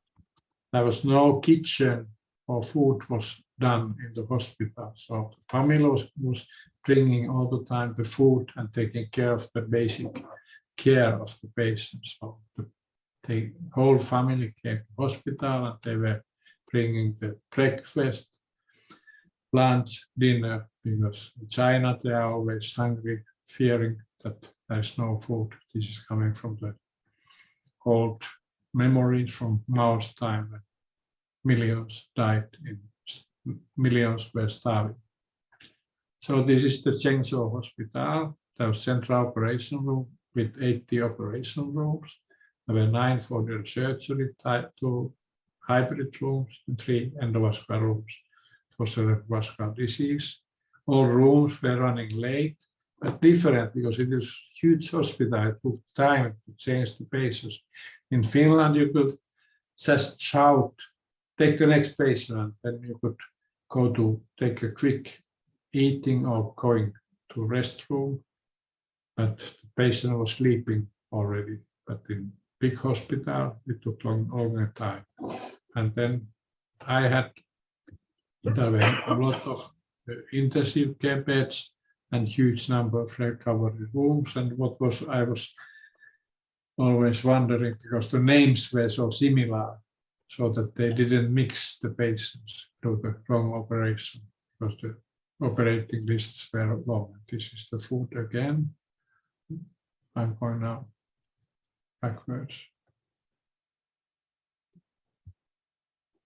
So, extremely strong endovascular team, 7,000 angios per year, 1,300 aneurysms in hospital, 70% were done endovascular, and who was operated by open microsurgery.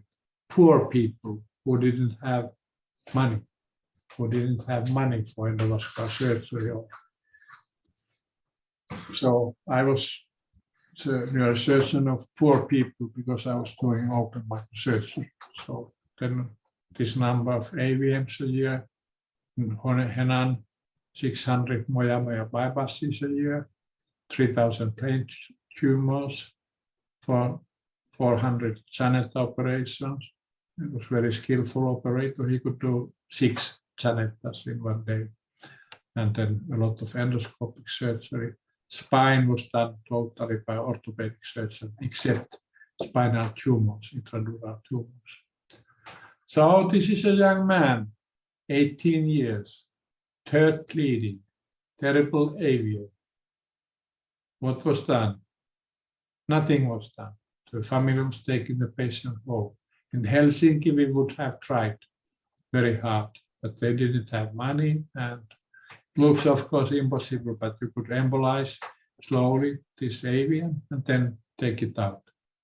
But the patient was unconscious, 18 years, third bleeding, so the family take the patient home. Right.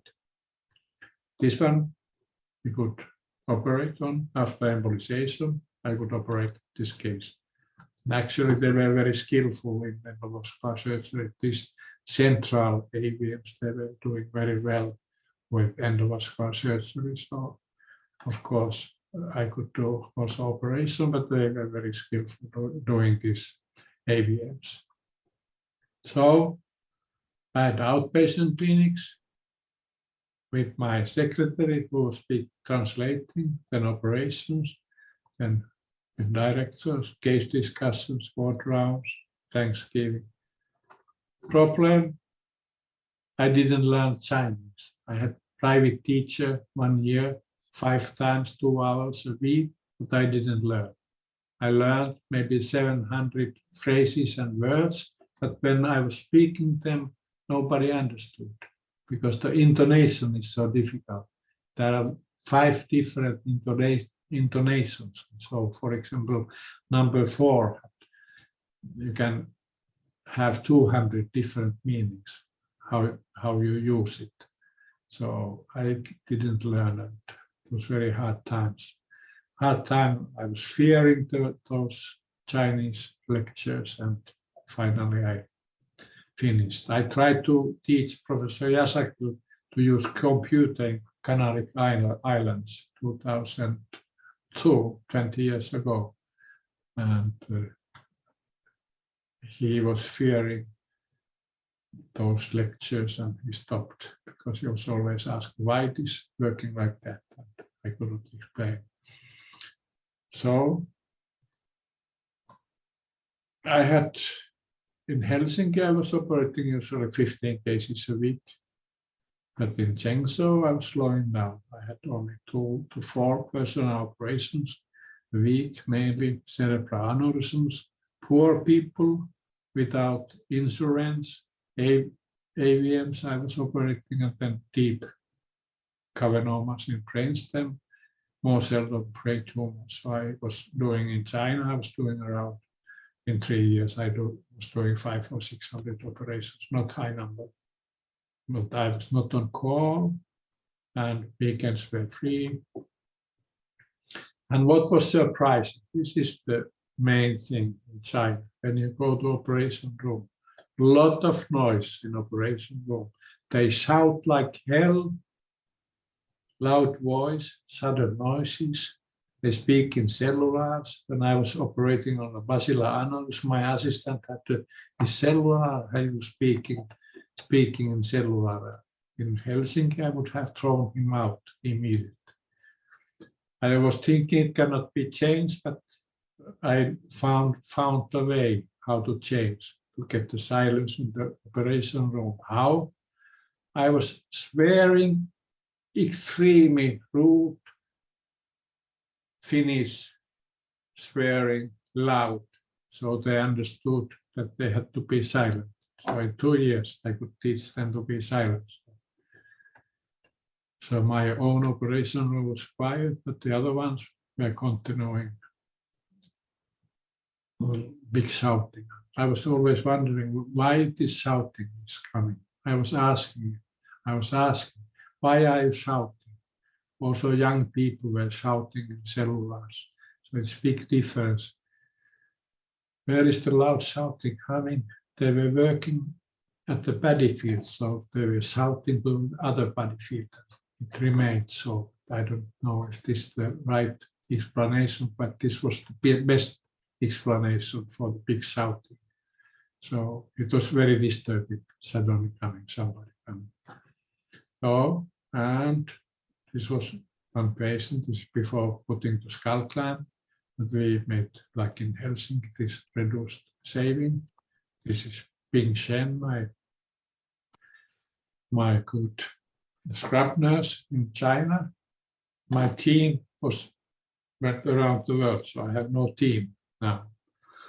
I was invited to Iraq to operate on, but I don't have any team to operate on. I cannot go anywhere because I don't have own nurses. And so this is Hugo. We have been Hugo from Venezuela originally. We have been together 12 years. Without him, Hugo, Fitri, my team, we couldn't manage. I think everyone else from Europe or Turkey would have left in 1 month, but we could resist 3.5 years there because we were together, long time together. We were supporting each other. This is Hugo opening here for me, and this is some Chinese looking. This is my secretary, and this is some operation. Hugo is opening for me, and then the Chinese guys were closing. We always closed under microscope in Helsinki. Every case was closed under microscope to develop the skills, but this one I couldn't bring the Chinese. They didn't understand. This is the anesthetic side, that good screen. This is Fitri and one Chinese anesthetist. Fitri is maybe sleep, no, not. And this is a big AVM operation. So this is a very good endovascular surgeon. Has done many thousands aneurysms, but also open microsurgery. Following my operation, big AVM, was good, difficult surgery. This Hugo, this is sitting position we were using in some cases. We were using sitting position. I like to use sitting position because it reduces bleeding. And this is me operating on. And I was counting, this is China population, 1,410 million people. So it means around 40 to 80 million Chinese are carrying cerebral aneurysms. Huge number, huge number. So to treat all, pipelines are extremely expensive, stents and pipelines, and one clip is 3,000 RMB. It's Chinese money, so there's a big difference. Rich people could take pipelines, endovascular surgery. Poor people, they clipped or they left home. In Nepal, they left home because they didn't have money, $300 to pay a clip. So consequently, poor and sick patients had open surgery. They were my patients. And what is special in China, terrible atherosclerosis. Why? Also young patients. My first patient had an insular glioma. It was around 30, male, terrible atherosclerosis in every artery. Also young patients. Why it is coming? This is Mao pork, this pork meat. They are eating very fatty meat, and then heavy smoking in males, and then pollution and genetic somehow, because moya disease is so common. I don't know, but atherosclerosis was terrible. So you could seldom use temporary clips, and we were not allowed to use adenosine because they were cardiac sick and had difficulties in breathing. This everywhere, no smoking, but the patients were smoking in restrooms and everywhere and corridors. In the beginning, before COVID time, there were international congresses, this Guangxi province, and then every year there was another clip competition organized by Esculap. I was one of the involved in many.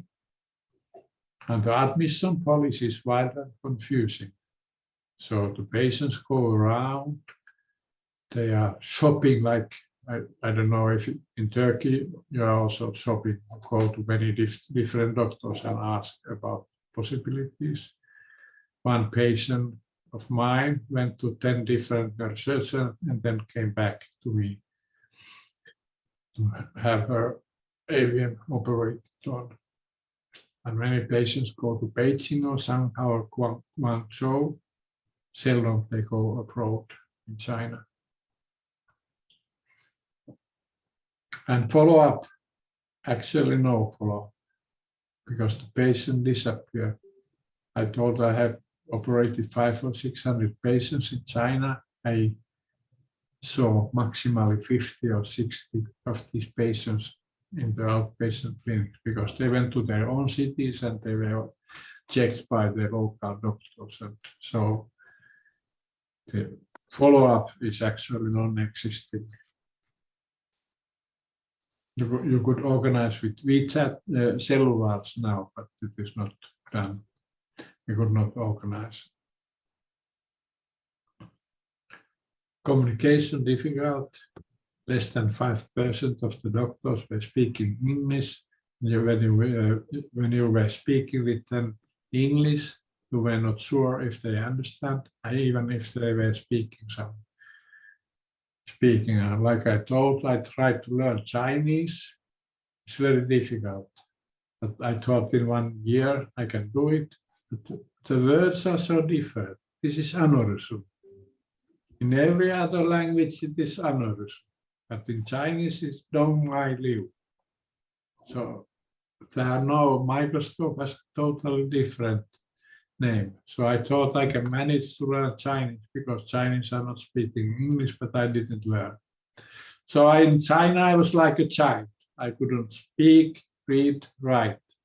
I was living in my own brain and I was writing my memories. And every morning when I went to hospital, I was surprised.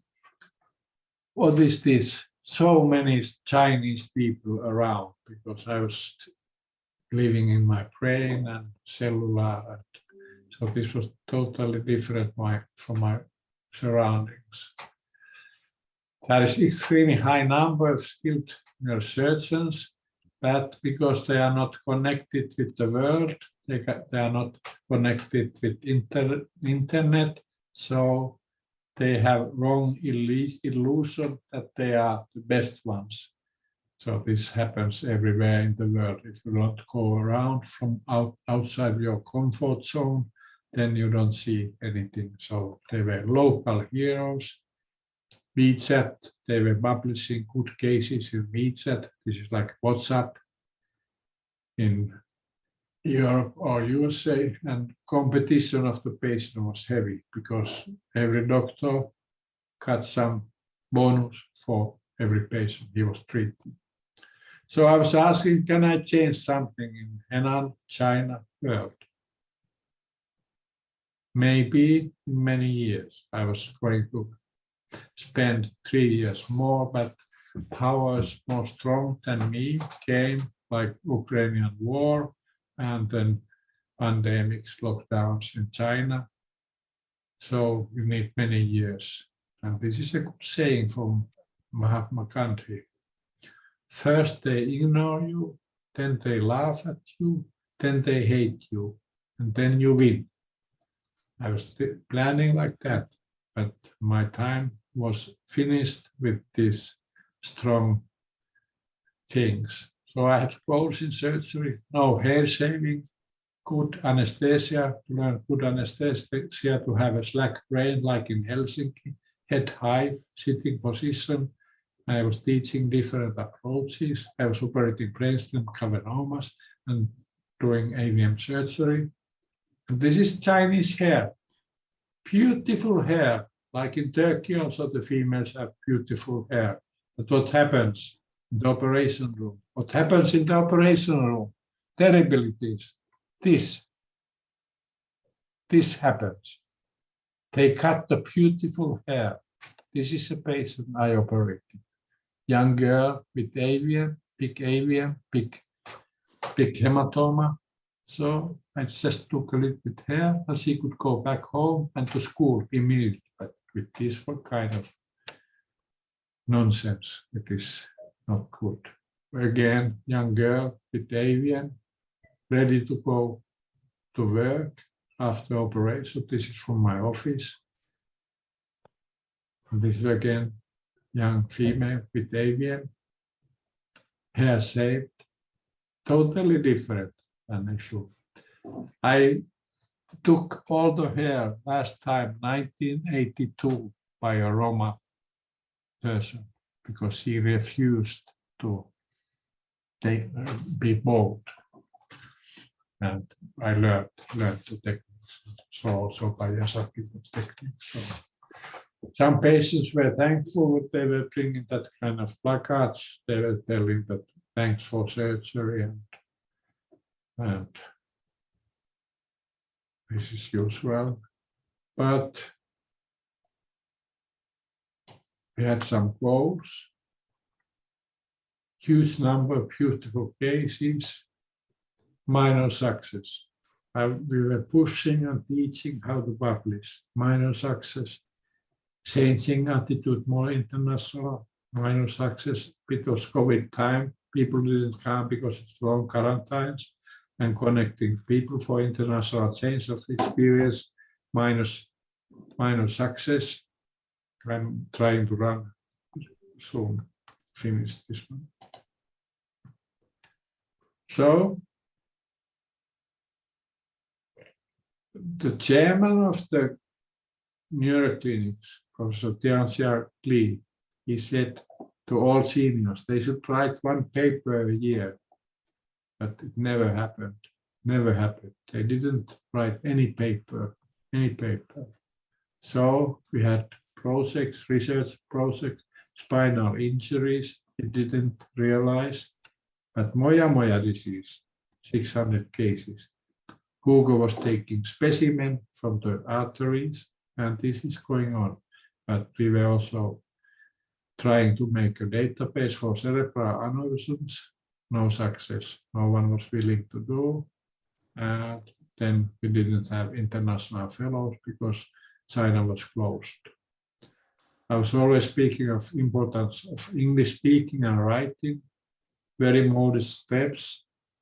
In the beginning, they tried to speak English, but in the last meetings, they were speaking all Chinese, so they deteriorated. So life courses, we were organizing several. Vinko Dolens was coming there, Ali Christ was coming there, Sanfor Shu from Taiwan was coming. We had good life courses. But then when China was closed, only local Chinese could come to the life courses. Then we were making webinars with Xubin translation up to 5,000 audience. So we had around 300,000 people listening to our webinars. We had 6 life courses in Chengzhou, but then after COVID, no international people were coming. We had this Shaolin Congress, like I showed the video, with the Kung Fu fighters. It's called Shaolin Congress. There was a huge number of participants, and with webinars, 30,000 audience. We tried to improve follow-up of the patients, publishing, but it didn't happen. It was impossible to put them to publish. And when I was in Nepal, I was making a good study, Henan annual randomized study. When I came to China, I immediately noted it's not possible because there are 15 different seniors and they are fighting about the patients and they are not obeying any commands. And it's impossible to randomize the patient like we did in Eastern Finland. We made the first randomized study. And this is first Shaolin Congress. Shaolin was the temple. I was chairman in the Shaolin Congress. I'm making here my lecture. This is in condolence. First year we gave the lifetime prize for Profesor Yaşargil, lifetime work. Then was Vinkodolens. Next year it was Konovalov and Guglielmi, and then it was Spezzer. And this was my time, 4 times. We gave prizes for this Vinkodolens in Kent. This is life courses. This is Supin, Vinkodolens, me and Victor Hugo Perez. So this is life in Chengzhou. You see a lot of people. In China there are 17,000 neurosurgeons. And this is China. This is China. I didn't see any China because all the traveling 3.5 years was forbidden. I wanted to go to Tibet or Mongolia to see beautiful places, but it was forbidden. You were not allowed to travel. So it was only flat and hospital you could go, nothing else. And this is the Xi'an terracotta soldiers. I was there before. I've been 3 times and I'm always thinking about my complications, surgery about that. I wanted to visit the psychiatric hospital. This is the central hospital of Henan. There are maybe 10,000 patients, psychiatric patients. This is of course, they showed the best rooms. Here are psychotic mental patients are eating here. And this is COVID time, extremely hard working. They had 1 week. They were working in hospital with this. So it was 1 shift was 1 week. So when they came out, and you see that their names are written here because they couldn't recognize each other. And when the COVID time came, this is my door. I was 6 years in quarantine, and see this is sealed, closed. So once a day they were bringing me some terrible Chinese food and something to drink. And what I did, I began to write my memories. I was 6 weeks there, and then more than 2 months, no hospital running, and then 2 years without any traveling. So it was a good moment to write my memories, which came out now in Finnish, and I tried to get it translated in English. English translation will be ready in 3 weeks. I try to translate, and then Chinese, Russian, Spanish, so to cover all the world. This was going inside the hospital, so you see every person was controlled, and how it was controlled. They checked your cellular. They checked your cellular, where you have been. If you have been in a city which had COVID cases, you wouldn't come in, so they could see that. There's no distance. This is in my hospital, so the people are waiting for lift. There's no distance like in Finland. You should have 2 meters distance. In China, it's impossible. This was people are going here, and 2 more are going inside the lift. 20 people are going there, but everybody was wearing a mask. So what is important here? This is the most important message. Never forget those who helped and guided you. Never forget those who were teaching you. Remember those who were teaching you. Like I remember Yaşargil, now 97 years old. Late Professor Drake died 98, and Konovalov, Burdenko Institute, many other Spätzle, my teacher, my heroes, and then my young heroes, Zubin, Tanikawa, Minko Dolens. So this is with Yaşargil. This is 2018, I think. That was World Congress in Istanbul. This is Helsinki Life Course. This is me. This is my successor, Mika, Ali Christ, Ugur Dyre, Reza Lasti, and this is Evan Oliveira, who got amyotrophic lateral sclerosis and died last year. Very painful disease, terrible disease. You are paralyzed, and finally you can only speak with your eyes. So, and this is Miami. This is Professor Drake. This is Peerless, and this is me. I'm presenting my research on those cases. And this is with Konovalov. I became honorary professor at Burdenko Institute 2013. Like the Russian habit is, Konovalov came always with 30 neurosurgeons to Helsinki to visit. So I took all the fellows and visitors with me. We were a big team. And this was my best friend for 13 years. My dog, Nana Ucho, 1988-2001, was living 13 years. This picture is 92, so 30 years ago. And this is my future. I want to take similar dog, Newfoundland dog, maybe in March. After that, I cannot more travel much more. So this was one of my patients. He's here after operation in a dancing group. These were my stories. Thank you for your patience. I was speaking more than 2 hours, but I tried to tell about my life and my experience in time. So I thank you very much. Kiitos.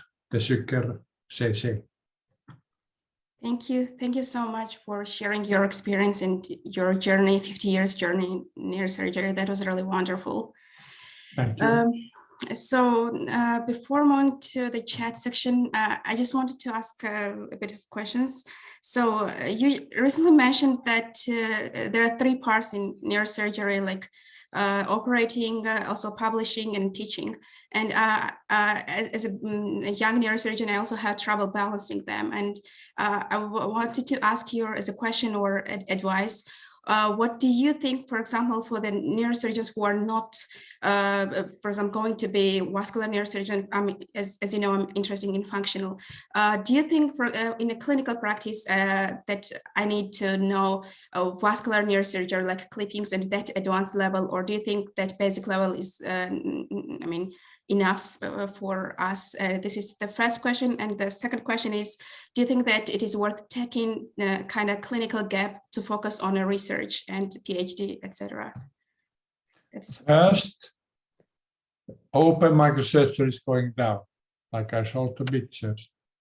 In China, 70% had endovascular surgery. Only 4 people had open microsurgery. 4 people without insurance or for little money.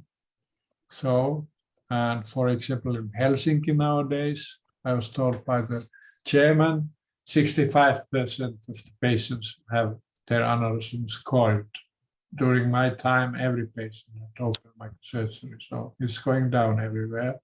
So the skills are going down. So in Helsinki, 1 open microsurgery a week, and then other patients are coiled. Functional neurosurgery will be extremely important, Nana. So this will increase in numbers. Now you can stimulate. I was involved also in stereotaxy 2 or 3 years in 70s with Dr. Laitinen. I learned to do stereotaxic biopsies and also lesions, but then there was big heavy competition who will become the chairman, and the functional neurosurgeon Leibniz lost. He went to Norway and Sweden and he was fired out because of the heavy fighting. Heavy fighting in neurosurgery is very usual everywhere in the world. It's like the story of Cushing and Dandy, big fighting, and this continues everywhere in the world. So I have been involved in big fighting, but I learned also not to fight or to use other people to fight for me.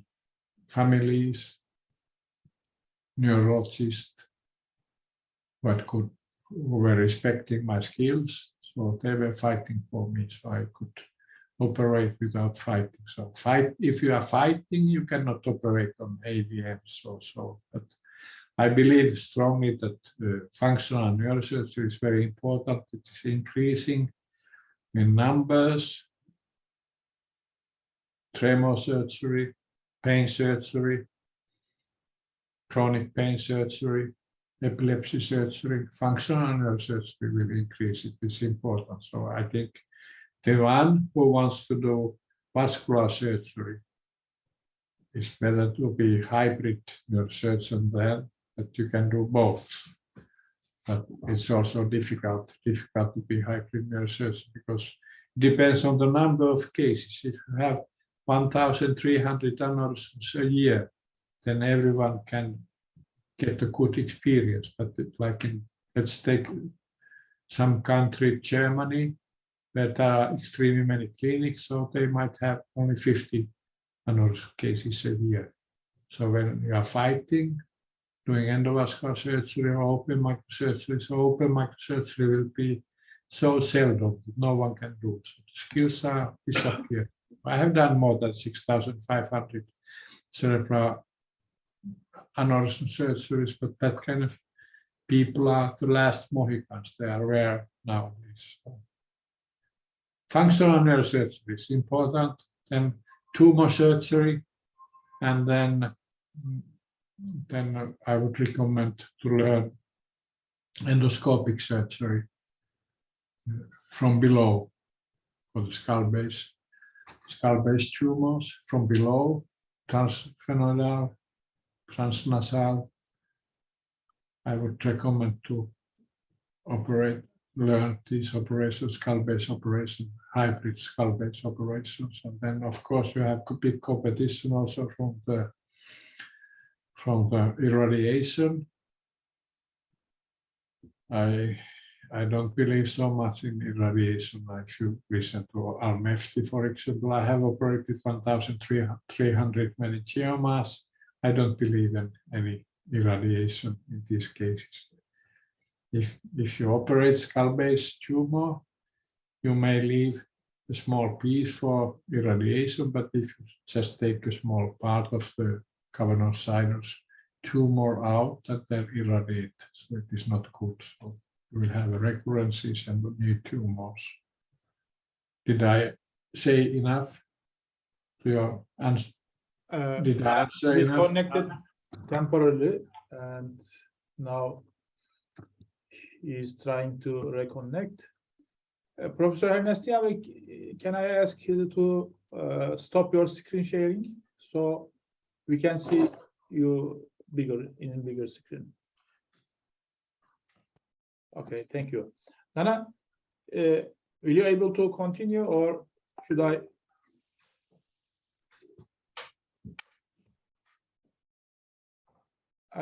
I think Nana is experiencing some problems with the connection, so I will continue. He was asking also about the basic research. I think it is very difficult to do microsurgery and then basic research at the same time. I think those who try to do both basic research and microsurgery, open microsurgery, it is very difficult. There are some of them who are very experienced in basic research, and they might be famous, but their skills are poor in operation room. This is what I have seen around the world.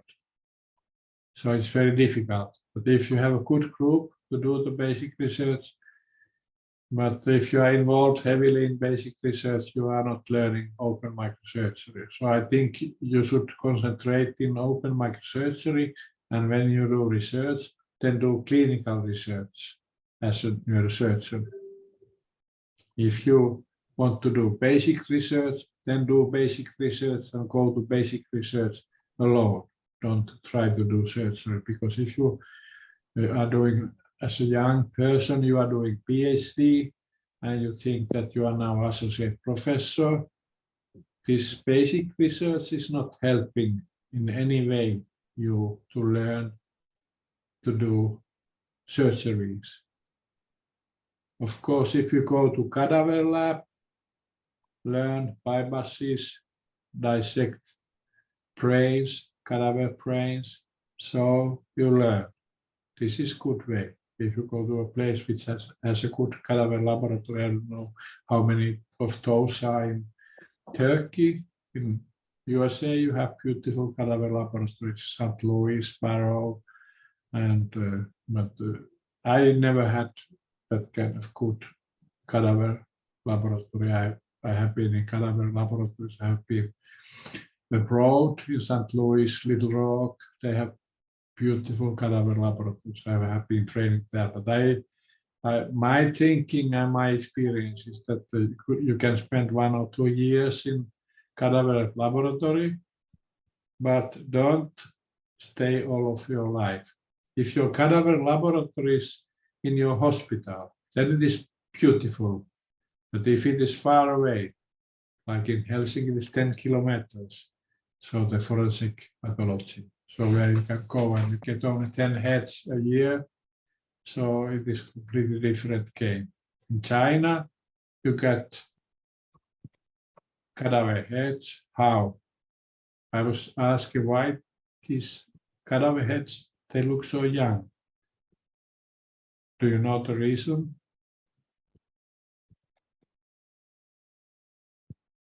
No.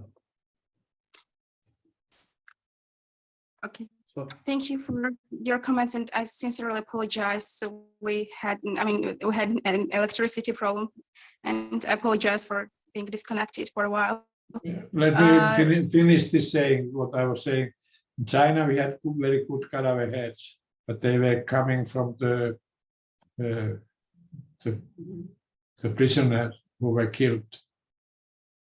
They took the organs and heads, and they were brought to cadaver labs. In USA, if you or go to cadaver lab, you have old heads, but these were young people who were lost their life. So this was different. I cannot write that in my memories, because it is. You have to be careful if you want to publish in Chinese a book, your memories. So you have to be careful. So that kind of things were taken out. So you were asking about the basic research of functional neurosurgery. Functional neurosurgery will increase. It will become one of the most important fields. Good places to learn functional neurosurgery is Toronto, for example. That's the extremely high level. Toronto. I don't know other places as good, but of course there are many good places. But Toronto is one of the most famous. And I had one friend who is in Louisville, Ajmal Semmar. He was in China some months, but he's doing only functional neurosurgery. I'm invited to join their team. And I don't like to go to USA because they ask you all the time, how are you doing? How are you doing? How are you doing? And you have to say all the time, I get headache in 2-3 hours. And then I have always been thinking, because you have to answer, I'm doing fine, I'm fine, I'm fine. I have been always thinking that one day in USA I tell, I'm doing fucking badly.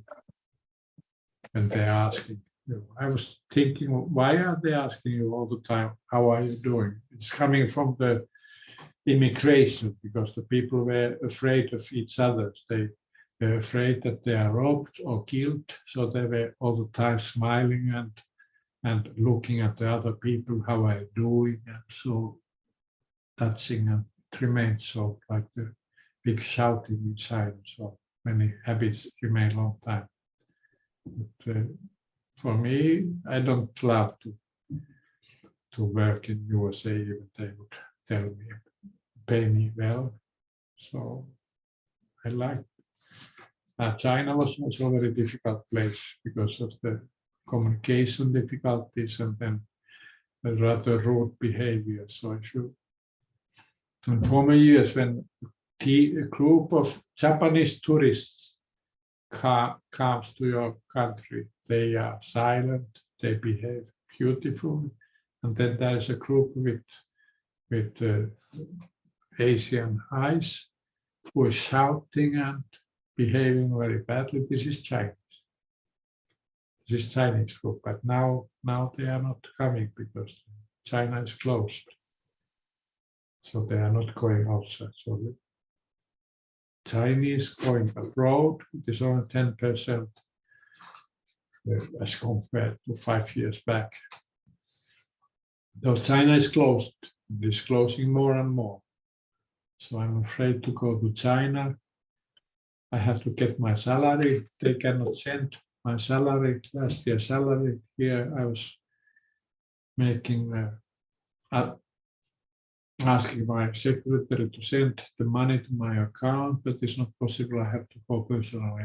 What I'm afraid that I go to city with there are COVID cases and they close the city. Like Chengzhou, my city, is now in lockdown. They find 5 or 10 cases in one big city, 12 million city, and they close the city. So this is my worries to go to China. So you never know what happens with you. You are helpless. In China, you cannot ask why. They just tell you what to do. Go to quarantine or lockdown or don't go out. So this is China, different world. Very strong country, and now Xi Jinping continues as president, so I don't think that it is possible to go to longer times in China, or if you go to longer times, then you stay there all of your life. It's like in Shanghai, 25 million people were 62 or 67 days at their homes, not allowed to go out because of lockdown. So if you go there and then you come in that kind of situation, so it is, you cannot travel out because you are in a lockdown city, so you cannot go home. Okay. I think Nana disconnected again because of the electricity problems in Kutaisi, Georgia. So They're saving electricity. Now it is big talking that we have to save electricity.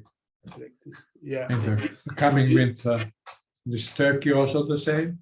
No, Nana is living Georgia near the Russia. I understand, but I was this big talking that the electricity is getting now extremely expensive in the coming winter. Yeah. And so we have to save electricity and to save lights and so on. So I will read the comments quickly. And Mehmet Sileli, Professor Mehmet Sileli from Turkey, İzmir, wrote, "Great talk. We learned a lot from your lifestyle."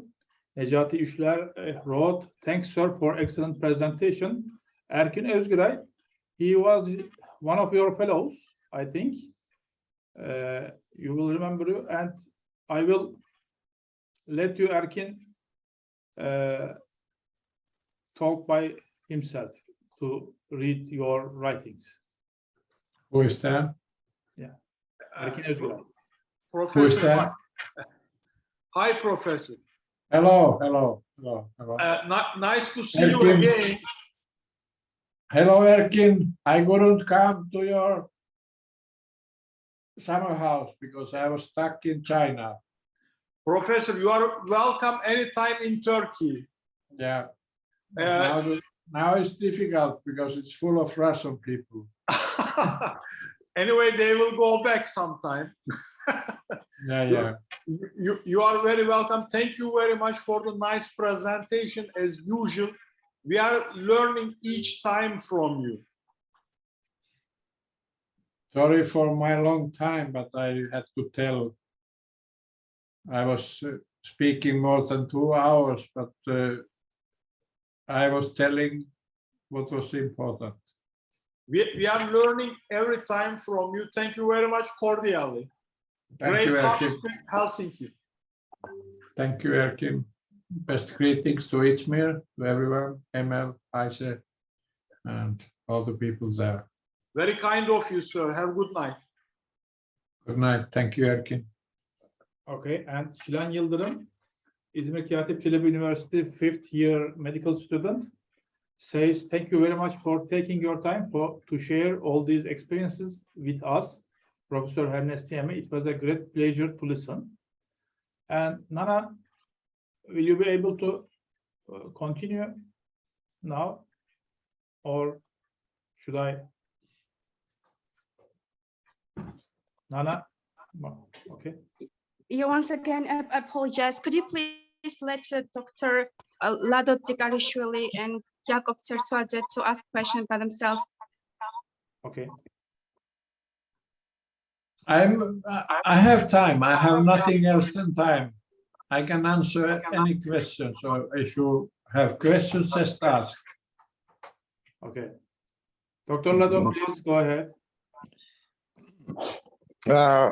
Thank you very much, Professor, for the wonderful lecture.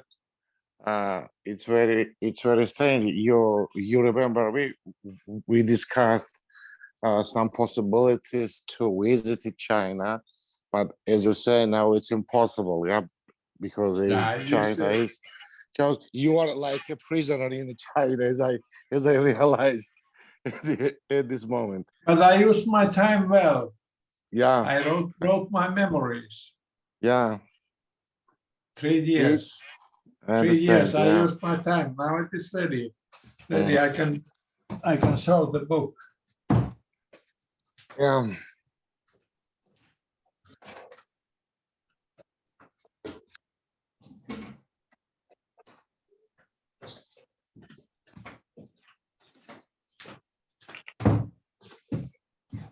These are my memories. Yeah, it's an English. This is book. Finnish version. English version. Yeah. Version will be ready in 3 weeks. Very nice. Very nice. 3 weeks. English version.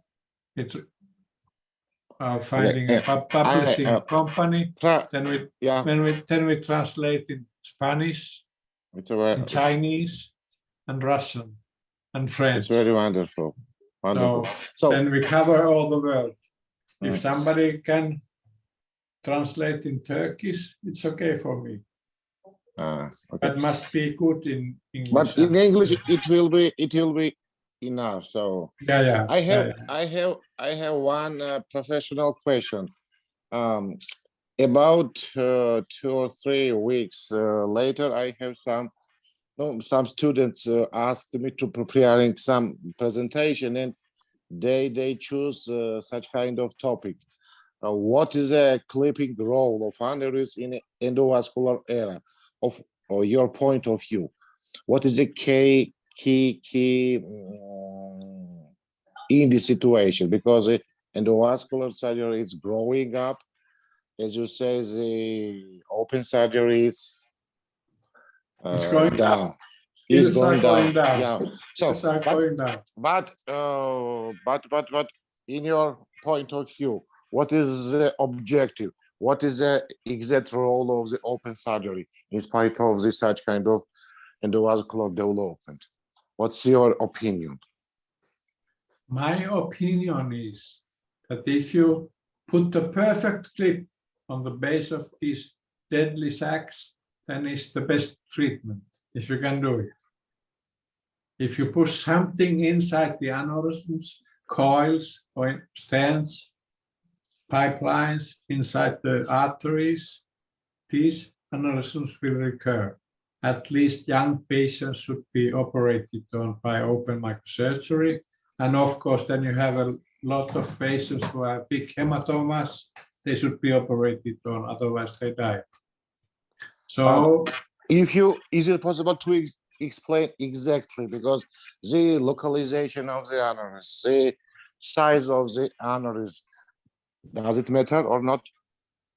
of Anatomy, course, localization to choosing proper approach, endovascular or clipping. It depends. For example, in China, the patients were afraid of open microsurgery.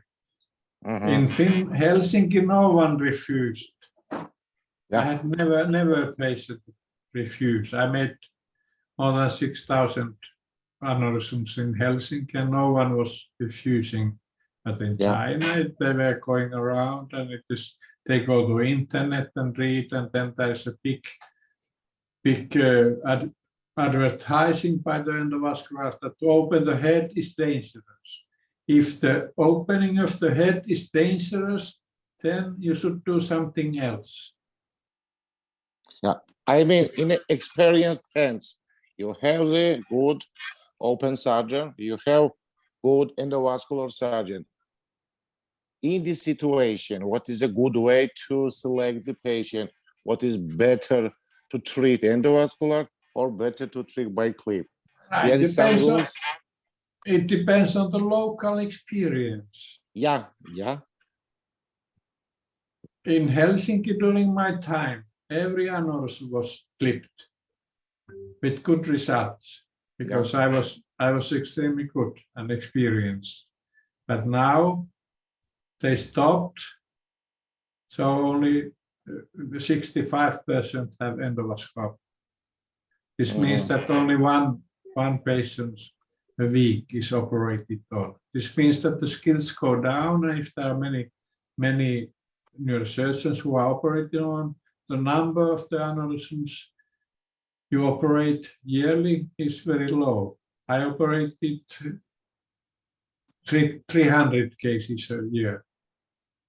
One day, 6 aneurysms a day in one room. So this is totally different.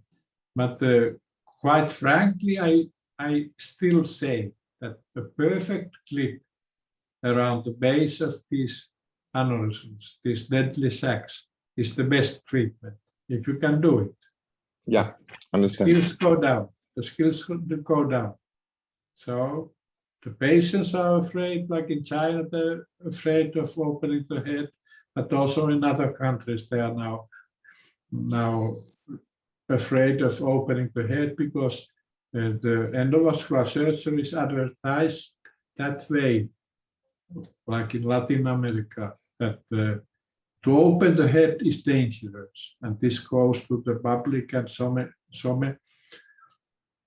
social media, that kind of message, so the people read it and think that it's good. But if you push, for example, if you coil a basilated aneurysm, so 50% come back in few time. 50%, half of them come back.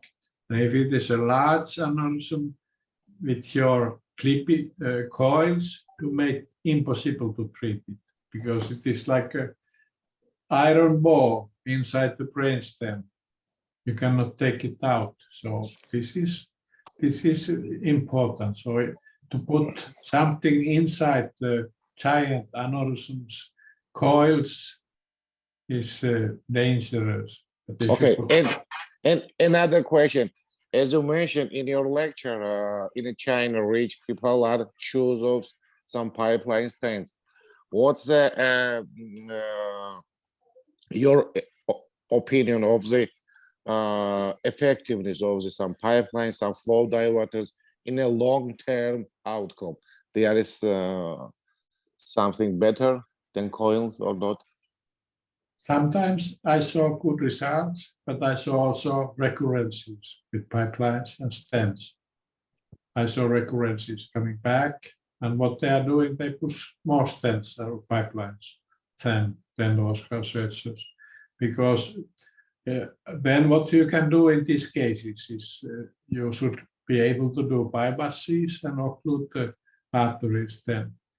But Yeah. when you push stents inside, so it becomes extremely difficult to do open microsurgery. So you should be then a good experience in bypasses. And this one was in China. Like I told Xubin, he has done more than 10,000 bypasses. So this kind of experience you can never get. The whole world is competing with him. No one in Europe. My pupil or Hugo, he was doing 150 bypasses in 8 months. 8 months. So when he is now professor in Toronto. So that kind of experience you can never get in Europe. In Helsinki, they are doing 2 or 3 bypasses a year. So, but in China, you can, with Moya disease, like in my hospital, in Henan Provincial People's Hospital, they were doing 600 cases, Moya bypasses a year. So that's why he could do 150 operations. He's doing well in Toronto. He became professor in Toronto. My anesthetist went to Indonesia. That's my Semmar is in USA. So my team is broken. So okay, and last question, if it's possible, your opinion about the deep-seated AVM in a thalamic, in a internal capsule. What is the best rule of treatment? Endovascular irradiation.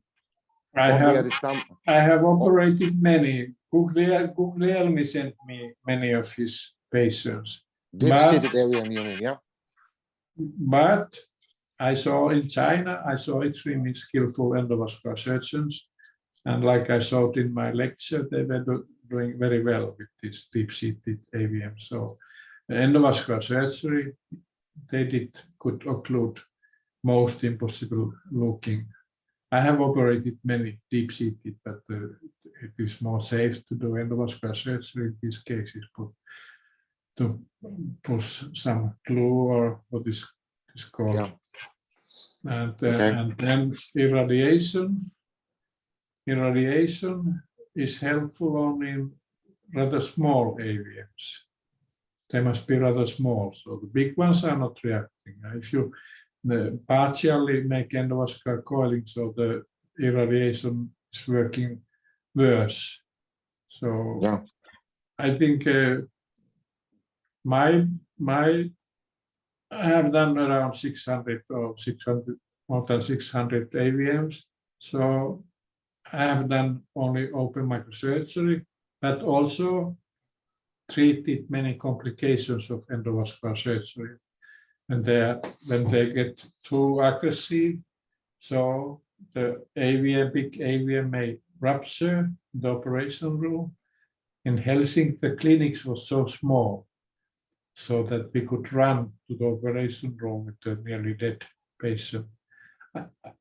Let's speak about next Monday. I will show 1.5 hours only videos, AVM and aneurysm videos, not the lecture.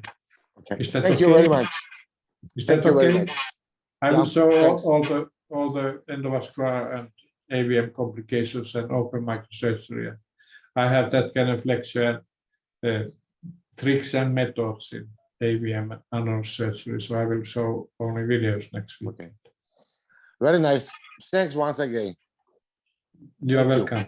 It's a pleasure. Me too. Nana, will you? Thank you. I'm Dr. Yakov Pertsada from West Georgia Medical Center. Sorry, And after Nana, that, yeah. can you excuse me? I will read some of the comments because Okay. I have to.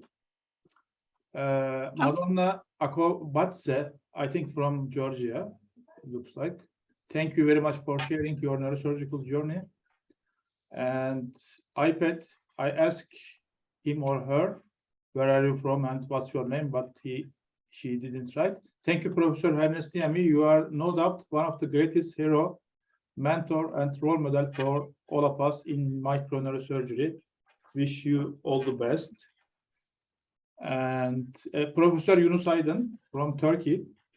Thank you very much, sir, for your great achievement with sharing your experience with young colleagues, including many Turkish neurosurgeons. Wish you long and prosperous years. And Gilbert Dechambonit, thank you for sharing your outstanding and great experience, a lesson. Ertan Sevin in Turkey, İzmir, from my clinic, also my colleague. Thank you very much for your nice presentation, Dr. Ertan. Andrew Netluk wrote a question. Andrew Netluk is attending from Ukraine, from Lviv, not exactly in the war zone, but maybe his time is limited. And if he is available, I will ask. Some question in the chat box.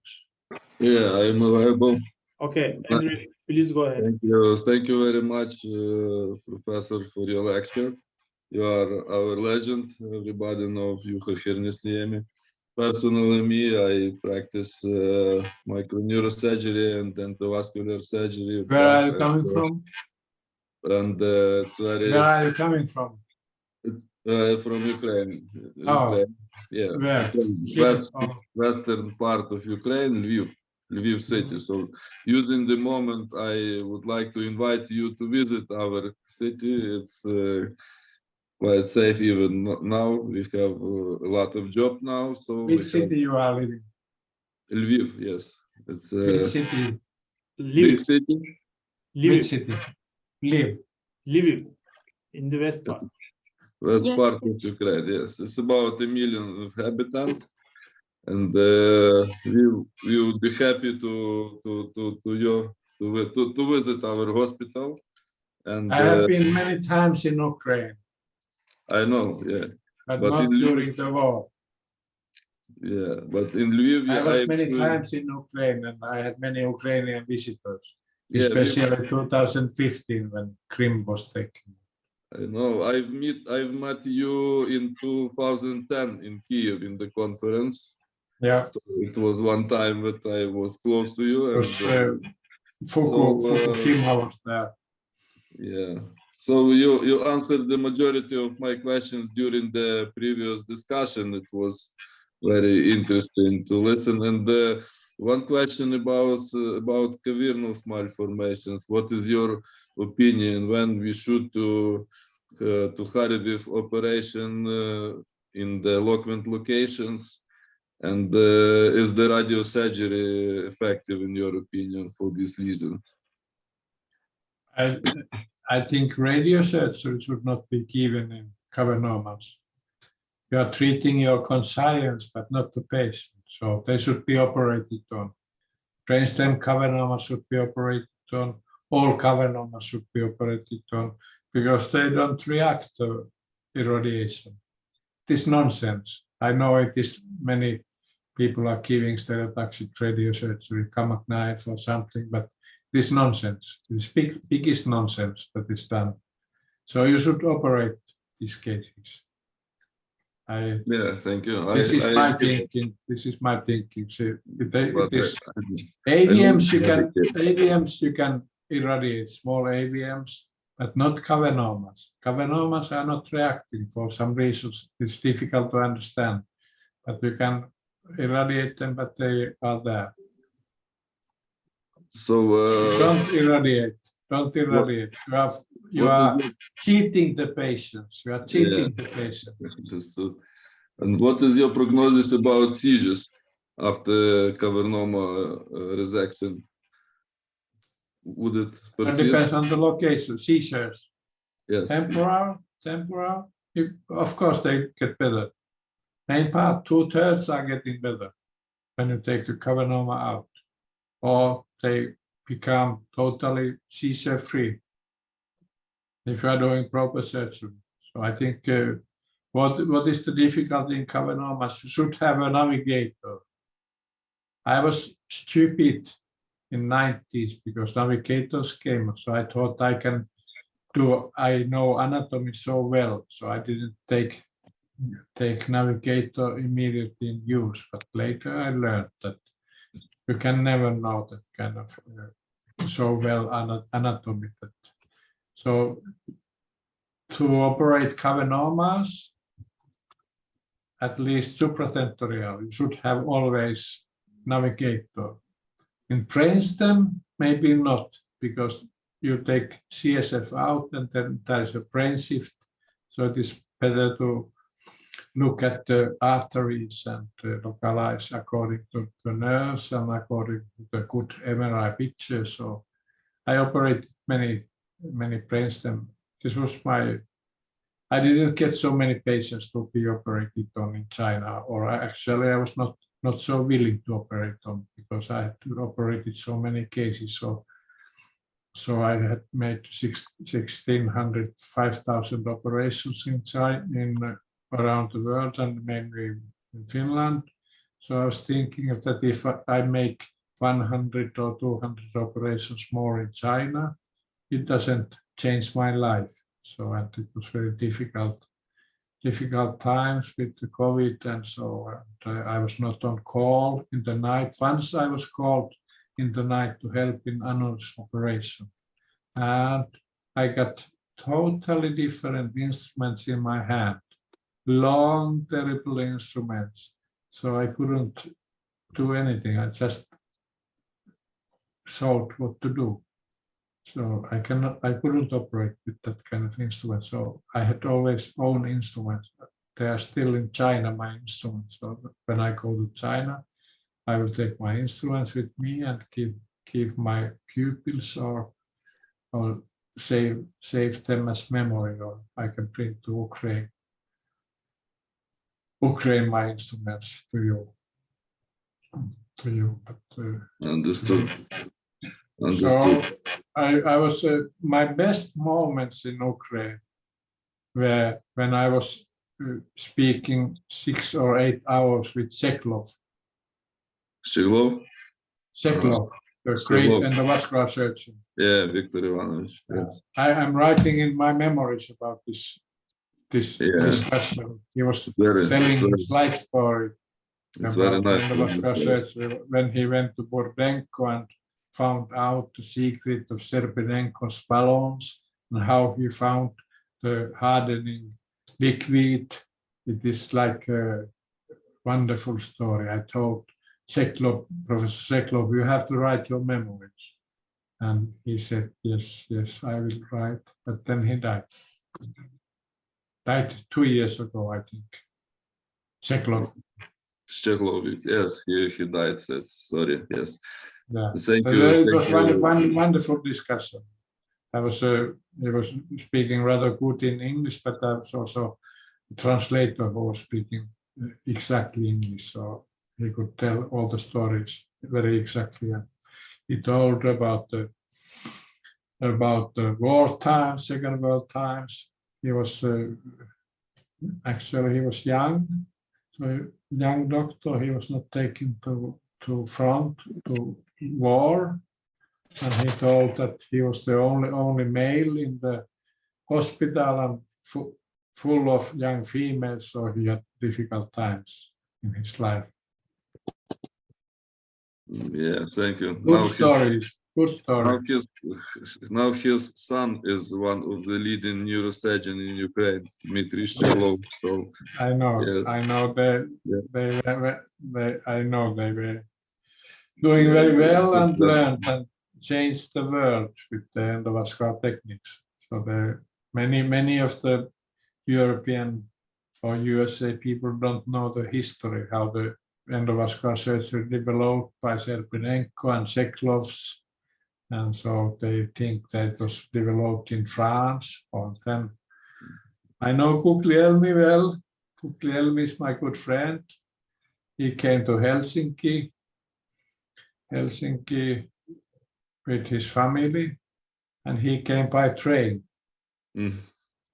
because something happened in his family. Somebody died in a flight accident, so he became afraid of flying. So he came from Rome to Helsinki by train and returned by train. He's a nice person, very nice person. So it's very important that in your book you remember his history. It would be very interesting to read this book. We appreciate it. yeah, it will. I sent. Yeah, thank you. In 3 weeks in English, then it will be translated in Chinese and Russian and Spanish and Okay. maybe French. And, So and it will cover the whole world. And Ukrainian. And Ukrainian, no? We can translate it in Ukrainian as well. Henry Mars' book I have read. Yeah, Did you meet Henry Mars in Ukraine? Yes. Henry Mars. Yes, I know. He wrote a book. And I know Henry. I was in his hospital in late 90s.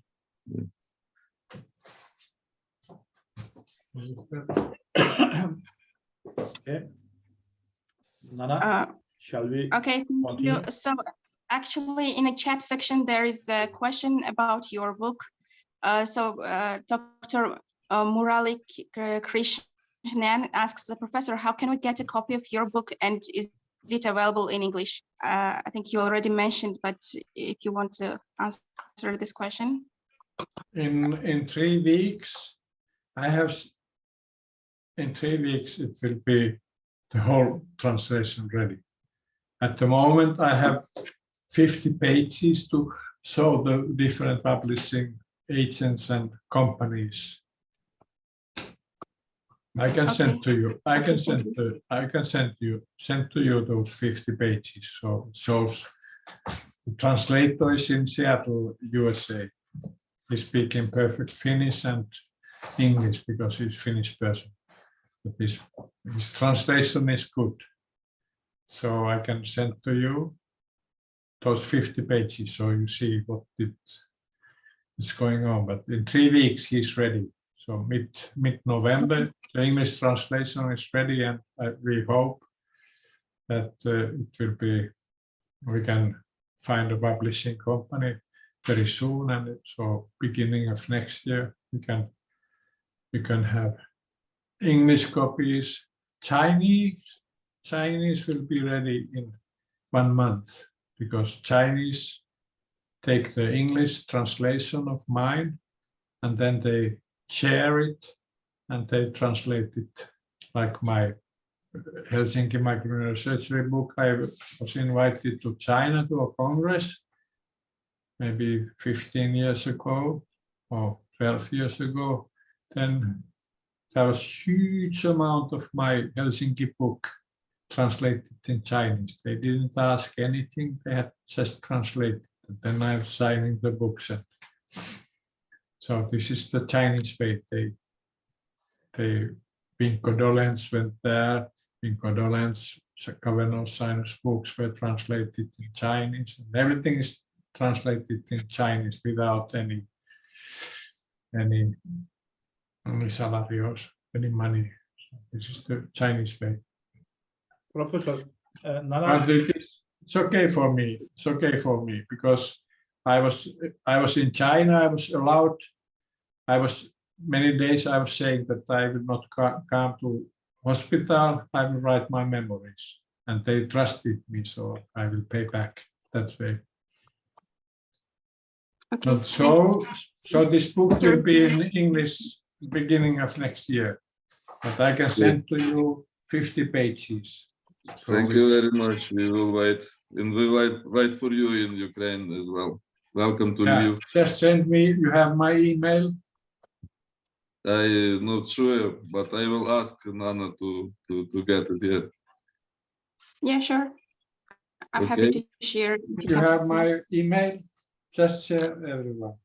Oh, okay. Yeah, I'm like I told you now. I lost my job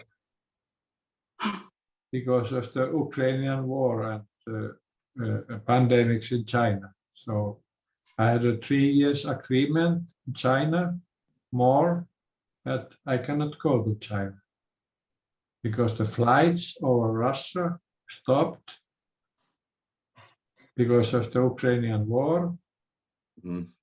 Finnair cannot fly for Ukraine, and then in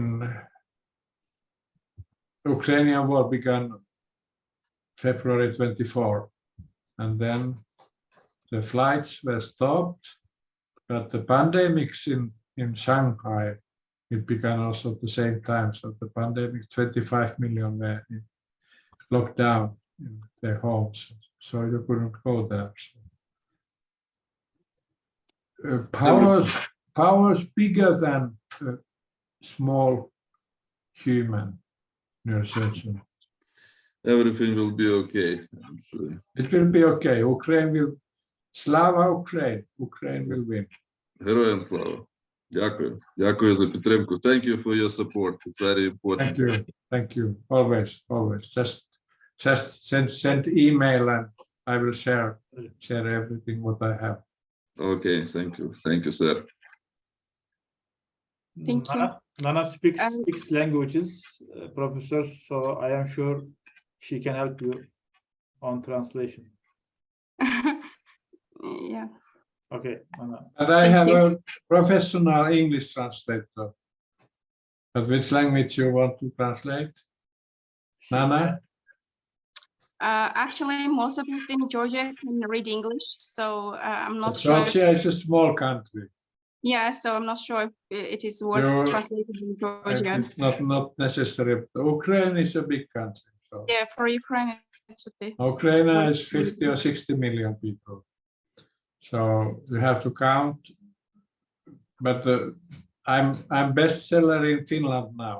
But Finland has 5.1 million people. So it is not a big deal. It's not a big deal to publish a book, even if it is selling well. I'm the best seller in Finland, but it is not a big deal. So I have to have the English translation, and then the Chinese translation, and then the Spanish translation. This covers nearly all the world, if we can translate also in Russian. There was somebody in Tyumen coming from Burdenko Institute. He promised to translate in Russian. I will ask Konovalov to write forward. You speak Russian.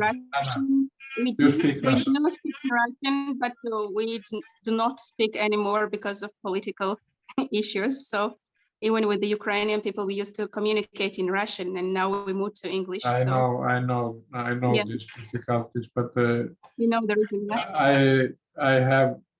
I'm involved in many neurosurgical pages. So Finland is preparing for war. Baltic countries are preparing for war. So, and building fences against Russia now. Finland has 1,300 kilometer border with Russia. So it will be a long fence. Estonia has 130 kilometers. It will be a short fence. But Baltic states, they know how it is. Baltic states know better how it is to live with Russia, then Finland, who remained independent, even walking on the knees in front of Stalin in Soviet Union. Unfortunately, our territories are already occupied, so we cannot make any fences anymore, I guess. Okay, I'll move to the next questions. Dr. Emre Kaliskan from Ege University, Department of Neurosurgery. He says, Where it's is a he question coming? from the future perspective. Where he's So coming? do you İzmir, Turkey. İzmir. University, Ege University. Okay, Izmir, yeah. Izmir is Yes. beautiful city, yeah. So the question is, do you think that neurosurgery will go further with technologies such as mixed reality and 3D printers, or do all of these advanced technologies consist of toys? Should we value these technologies and try to adapt them to neurosurgery? I think there are many things in new technology that can help us, but I don't. Okay, I'm 75, so I'm thinking that I was always.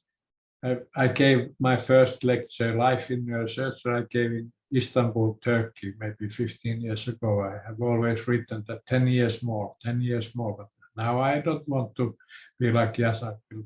Yaşargil is 97, and he's still writing 2 books in neurosurgery. I don't want to do that way.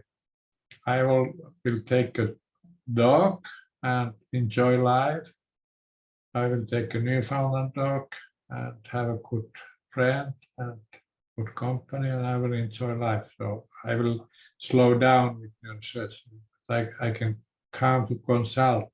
But if you lose your team, I had wonderful teams. Like I said, I have the best teams in the world for me.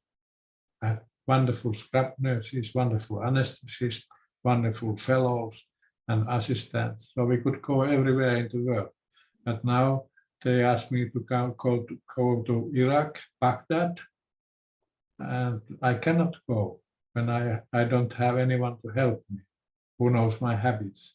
This means that you are killing the patients or invalidizing them. Even if they speak English, but they don't know your surgical habits. They don't know your surgical habits, so this is very dangerous. And when I was working in, like I said, I was many times in Serach Pasha to operate 6 or 7 times. We made life courses with Reza Dusty, but then there were some internal fights. And when I was last time there, so the team was not very helpful. Actually, I was thinking that tomorrow the patient will die because they were doing slowly or not helping like in the early years. So you have to have good people around you and good team. I lost my team. 2 scrub nurses stayed in China, and then Hugo became professor in Toronto. Fitri went to Indonesia. His anesthetist there, Najman Semmar is in Louisville doing functional neurosurgery. So I lost my team. I have no team now. I cannot do any surgery. And in Finland, I'm not allowed to do any surgery because of my age. So 68 is the limit. I could go to private, but to do private patients, it means that you are doing only low back surgeries, and I don't like to do that. And I don't like private patients because I don't like that, because my temper is so that I want to do my surgeries, but I don't walk on my knees in front of rich people or arrogant people. So this is my nature. Philosophy has always been. Yeah, this may be different. Many people love to make money with surgery. The best way is to do back surgery, to put iron in the back, to stabilize the spine, and ask big money for the spine surgery. So even very skillful cerebrovascular surgeons went to do spine surgery to get money. I don't think this is a good way. This is a good way. If you want to do good neurosurgery, not not be affected by money. But of course, when I went to Helsinki to be trained, so I was told 3 things. You cannot be rich, you cannot have any working place in Finland, and you will never be famous. So the first thing, you will never get rich. This was true, but the other things were not true. I got good working place in Finland, and I became famous in the world. So, but rich, I was never interested in earning a lot of money. It comes from my thinking that my work hard, serve the people. This is my motto. Work hard, serve the people. And I don't like to I was offered huge number of money in China for private practice, $3 or $4 million a year. But I don't want to serve new rich people with rude behavior, to tie their shoe ties, and I don't want to do that. It's not my nature.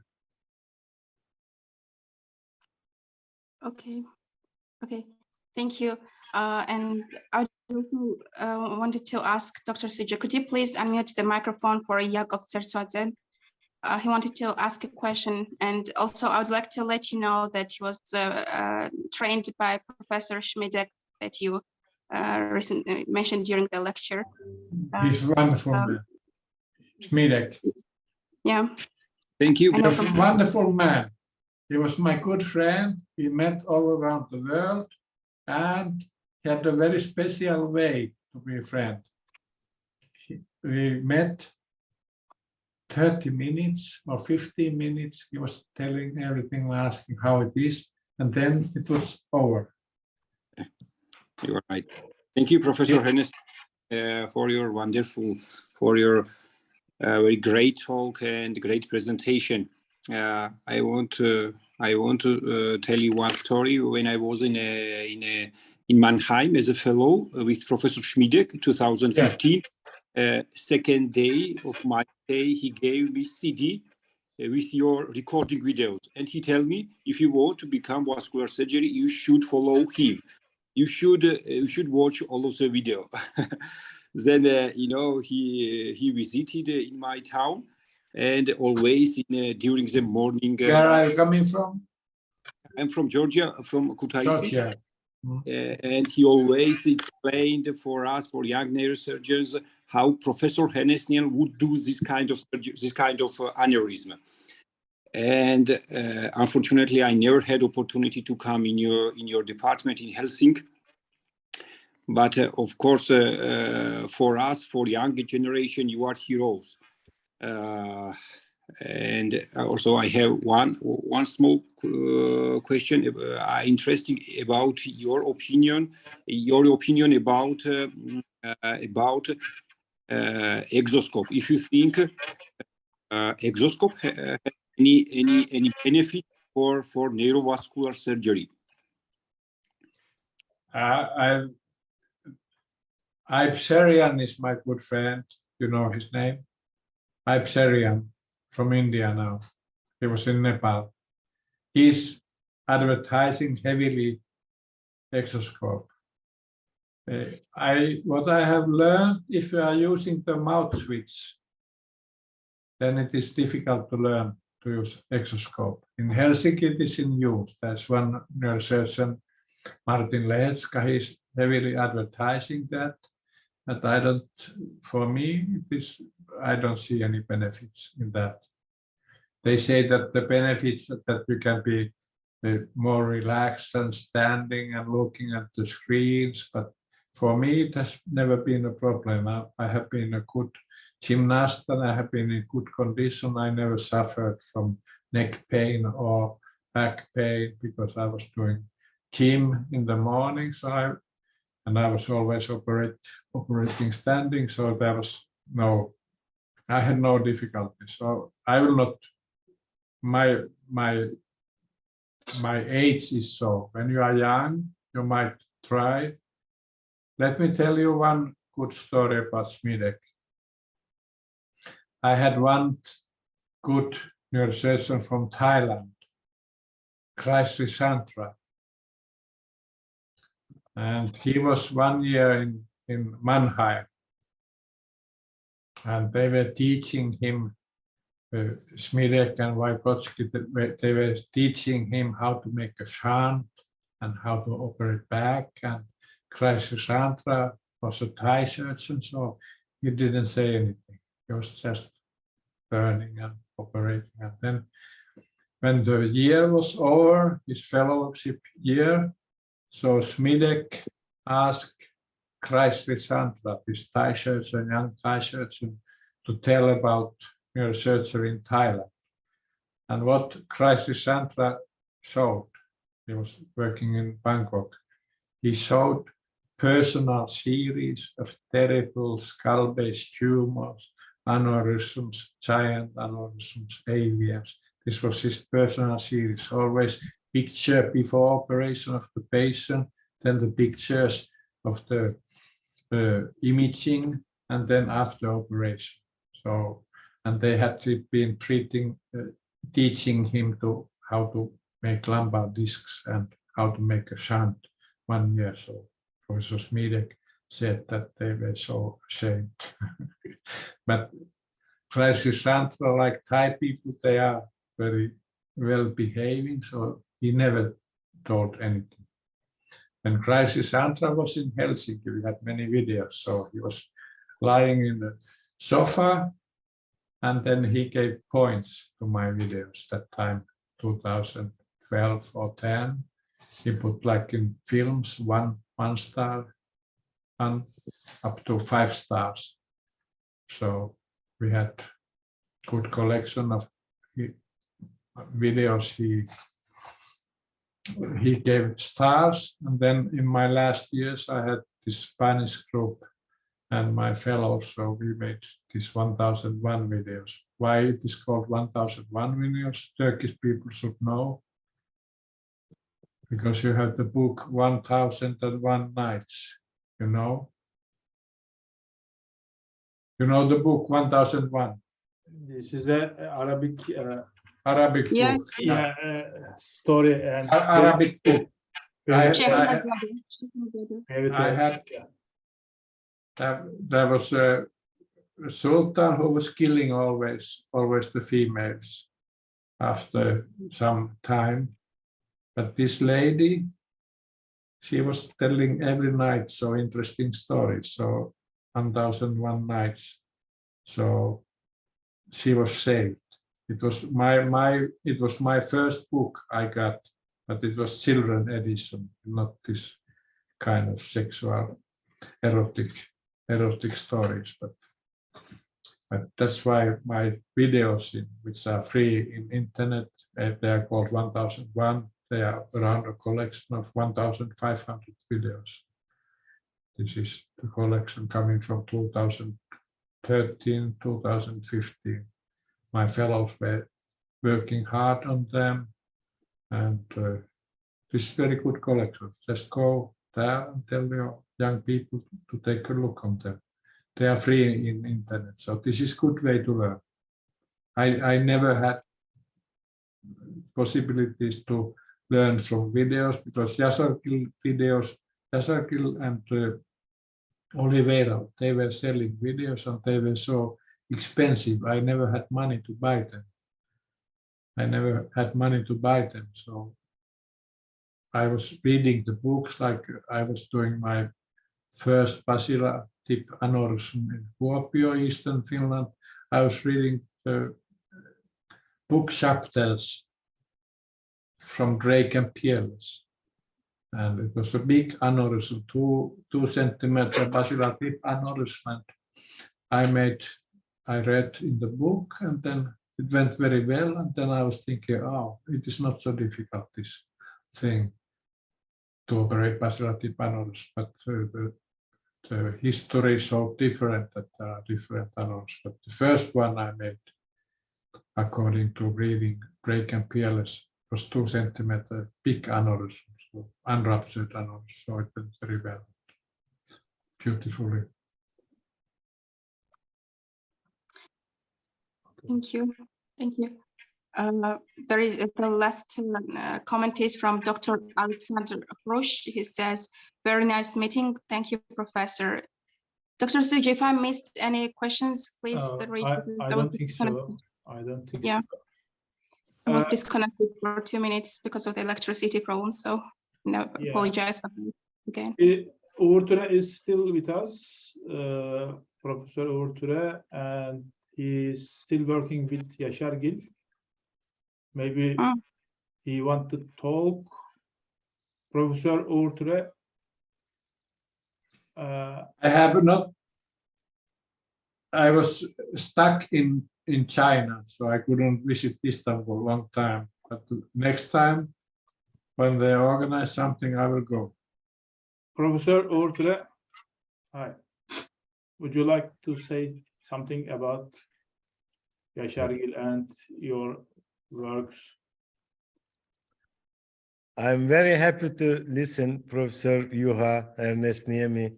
Hello, Uğur, my good friend. Great lecture. And I operated 3 cases today, but I follow your lectures. It was impressive. I'm so impressed. I'm very thankful that I'm very happy that I know you as a friend, as a mentor, as a teacher. But you are my hero now. And I really enjoy very much. And I record every sentence that what you are telling. All of them are full of experience, full of human being, full of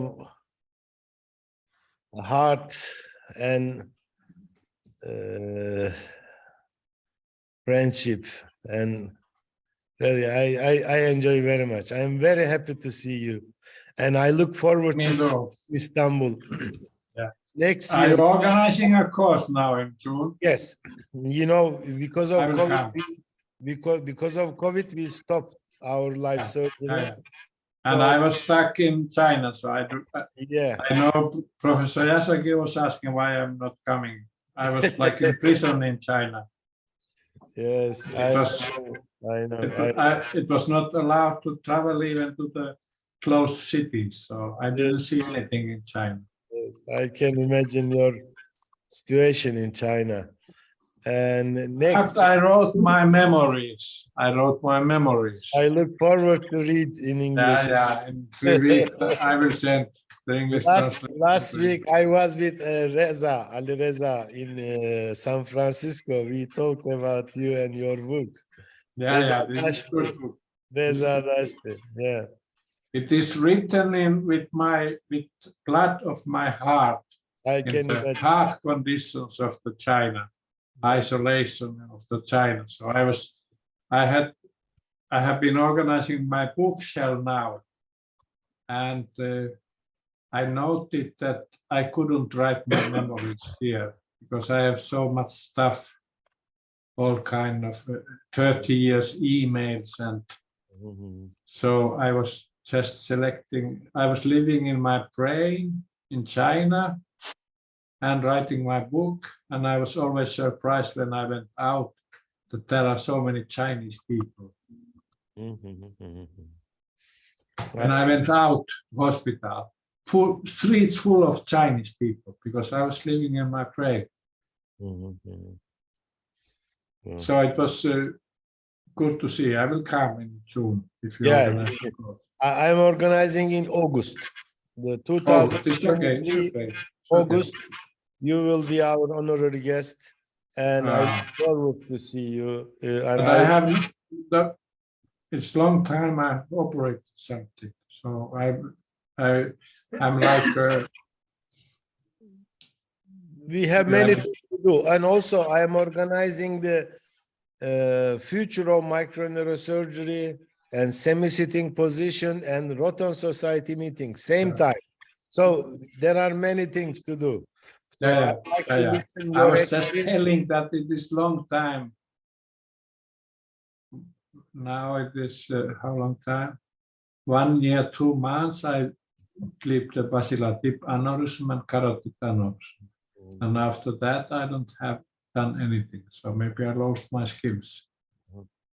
But we have many things to do. You can give your lecture about semi-sitting position. You know, I am organizing a semi-sitting position. We have also a book.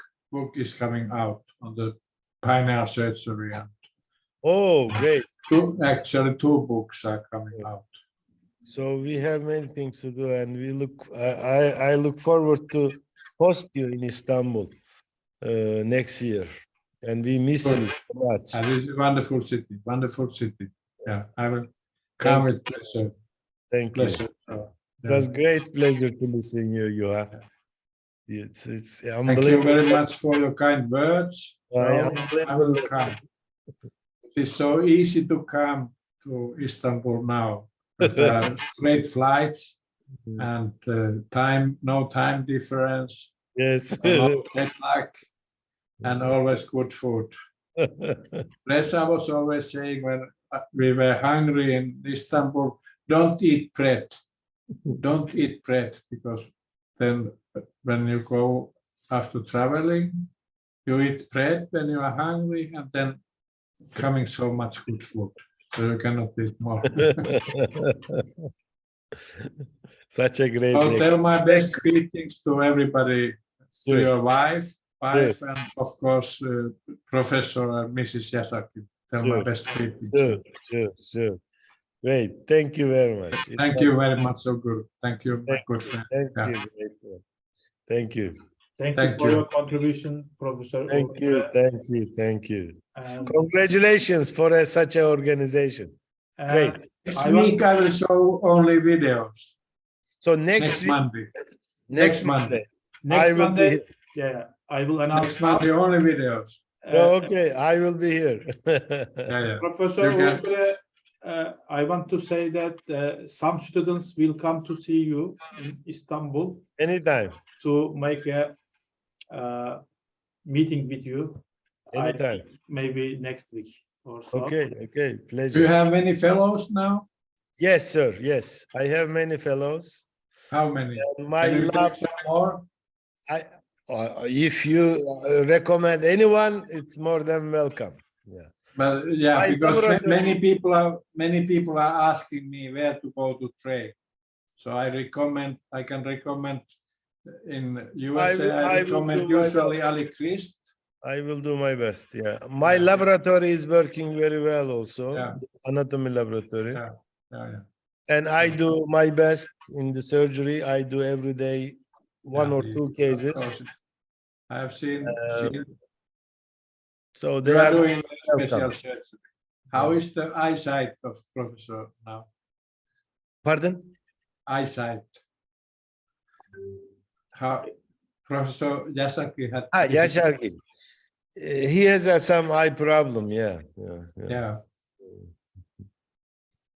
And some cervical problem also. Yeah. Cervical. So he cannot correct your surgery, so he's guessing. Now, because of COVID, he stay at home, mostly. Okay. But he was telling that he's writing 2 books. Yes. Memories. The books, no, not memories. No. One book is about the brain anatomy. One book is about neuroscience. Neuroscience. Oh my God. Yeah. And they both are finished now. Books are finished. Both are ready? Yeah, ready to publish, but Mrs. Dayan Yaşargil is correcting the English. Otherwise, the books are finished. Just yesterday, I saw the whole draft and everything is finished. So I will come to Istanbul and have signed this book signed. I hope it will be published at this time. Yeah. Yeah. So, okay, Very happy to see you in Istanbul. Yeah. Juha. yeah, I will come. I will certainly come. Yeah. Thank you very much. Yeah. Thank So, you. Thank you very much for your Bye-bye. kind words and best greetings to all I everybody. will be So, here next wife week. and- For So next week, I will be here. around 2 hours videos only videos. Perfect. Perfect. I am ready. Yeah. Mhm. Also, So- before Istanbul, I hope you stop by one day in İzmir. Or after Istanbul, we can do it. We can arrange it. Okay. Thank you very much. Congratulations. Thank you. This was record webinar. I was beating Atul Goel. Atul Goel cannot stop lecturing. You know Atul? Yes, of course. Atul is always asking for some time, and Almefti is also very clever in taking more time. Chairman, I have one more important case. I have to tell that, and then he's telling this case. Oh, I forgot, and then he's doubling his time. This was the record webinar. I'm very happy about that. You made me, like Professor Yaşargil said, 2001, when he was in Helsinki. He told me, Professor Hernesniemi, you made me a young man again. Because he didn't have so many cases to operate on in Little Rock, but in Helsinki, we had a flow of cases for him. He was so happy in Helsinki, 2 weeks to operate on. So he said me that you made me a young man again. And I have the same feeling now that when I could tell my experience and I had no time limit, so I felt the same. So I became again interested in neurosurgery. Good. We are continuing 3 hours and half, 3.5 an hour. I Yeah, think half it's hour. good, eh? This is record. This is record. Yeah. I have to tell Atul Goel. I will send Atul Goel a message that I was beating your time by far. See. I think Atul Goel, he was doing 2.5 hours in China. In China, he was not to be stopped. But then, because Xubin was doing a simultaneous translation in Chinese, so he became tired, and so he couldn't do such a long lecture. But he is very good lecturer. Yes. Yes. Okay. Yeah, it is late now. I think we finished all the comments. Nana? Nana, are you there? Okay. There is one more comment. She is sleeping. Sorry. Nana, will you read the comments? Yeah, so Dr. Abu Bakr Shoma says, wonderful presentation as usual and very nice meeting discussion. Many thanks. Who is that? Abu Kaf from Jordan. Jordan? Abu Kaf is from Jordan, or Abu Bakr Shoma. I don't know where is he from. he's from Jordan. Jordan. Jordan. He was some time in China with me. Okay. Best greetings. Nana, there is one more thanks before Abu Bakr. Did you read this? Let me double check. Yes, I did. Okay. I did. Okay. And Yeah. I thank Professor Hernesniemi for this wonderful lecture. Also, I want to announce, actually, Professor Hernesniemi himself announced it, but I want to announce again that Professor Hernesniemi will be with us again in a week. He will give tips and tricks in aneurysm surgery lecture. Aneurysm and AVM surgery. Aneurysm and AVM surgery. Yeah. On October 31st, on the scope of İzmir Online Neurosurgery Conferences. October 28th. 21st. Pardon, 31st. 28. 28th. Sorry. Yeah, you are right. October 28th is next Monday. I am confused. Next Monday, same time. Okay. 7 o'clock. 1 week later. And I invite you all to be together again in a week to listen to another wonderful lecture of Hernesniemi. Okay. Bye bye, and thank you. Bye bye. Thank you very much. Thank you very much. Thank Thank you. you.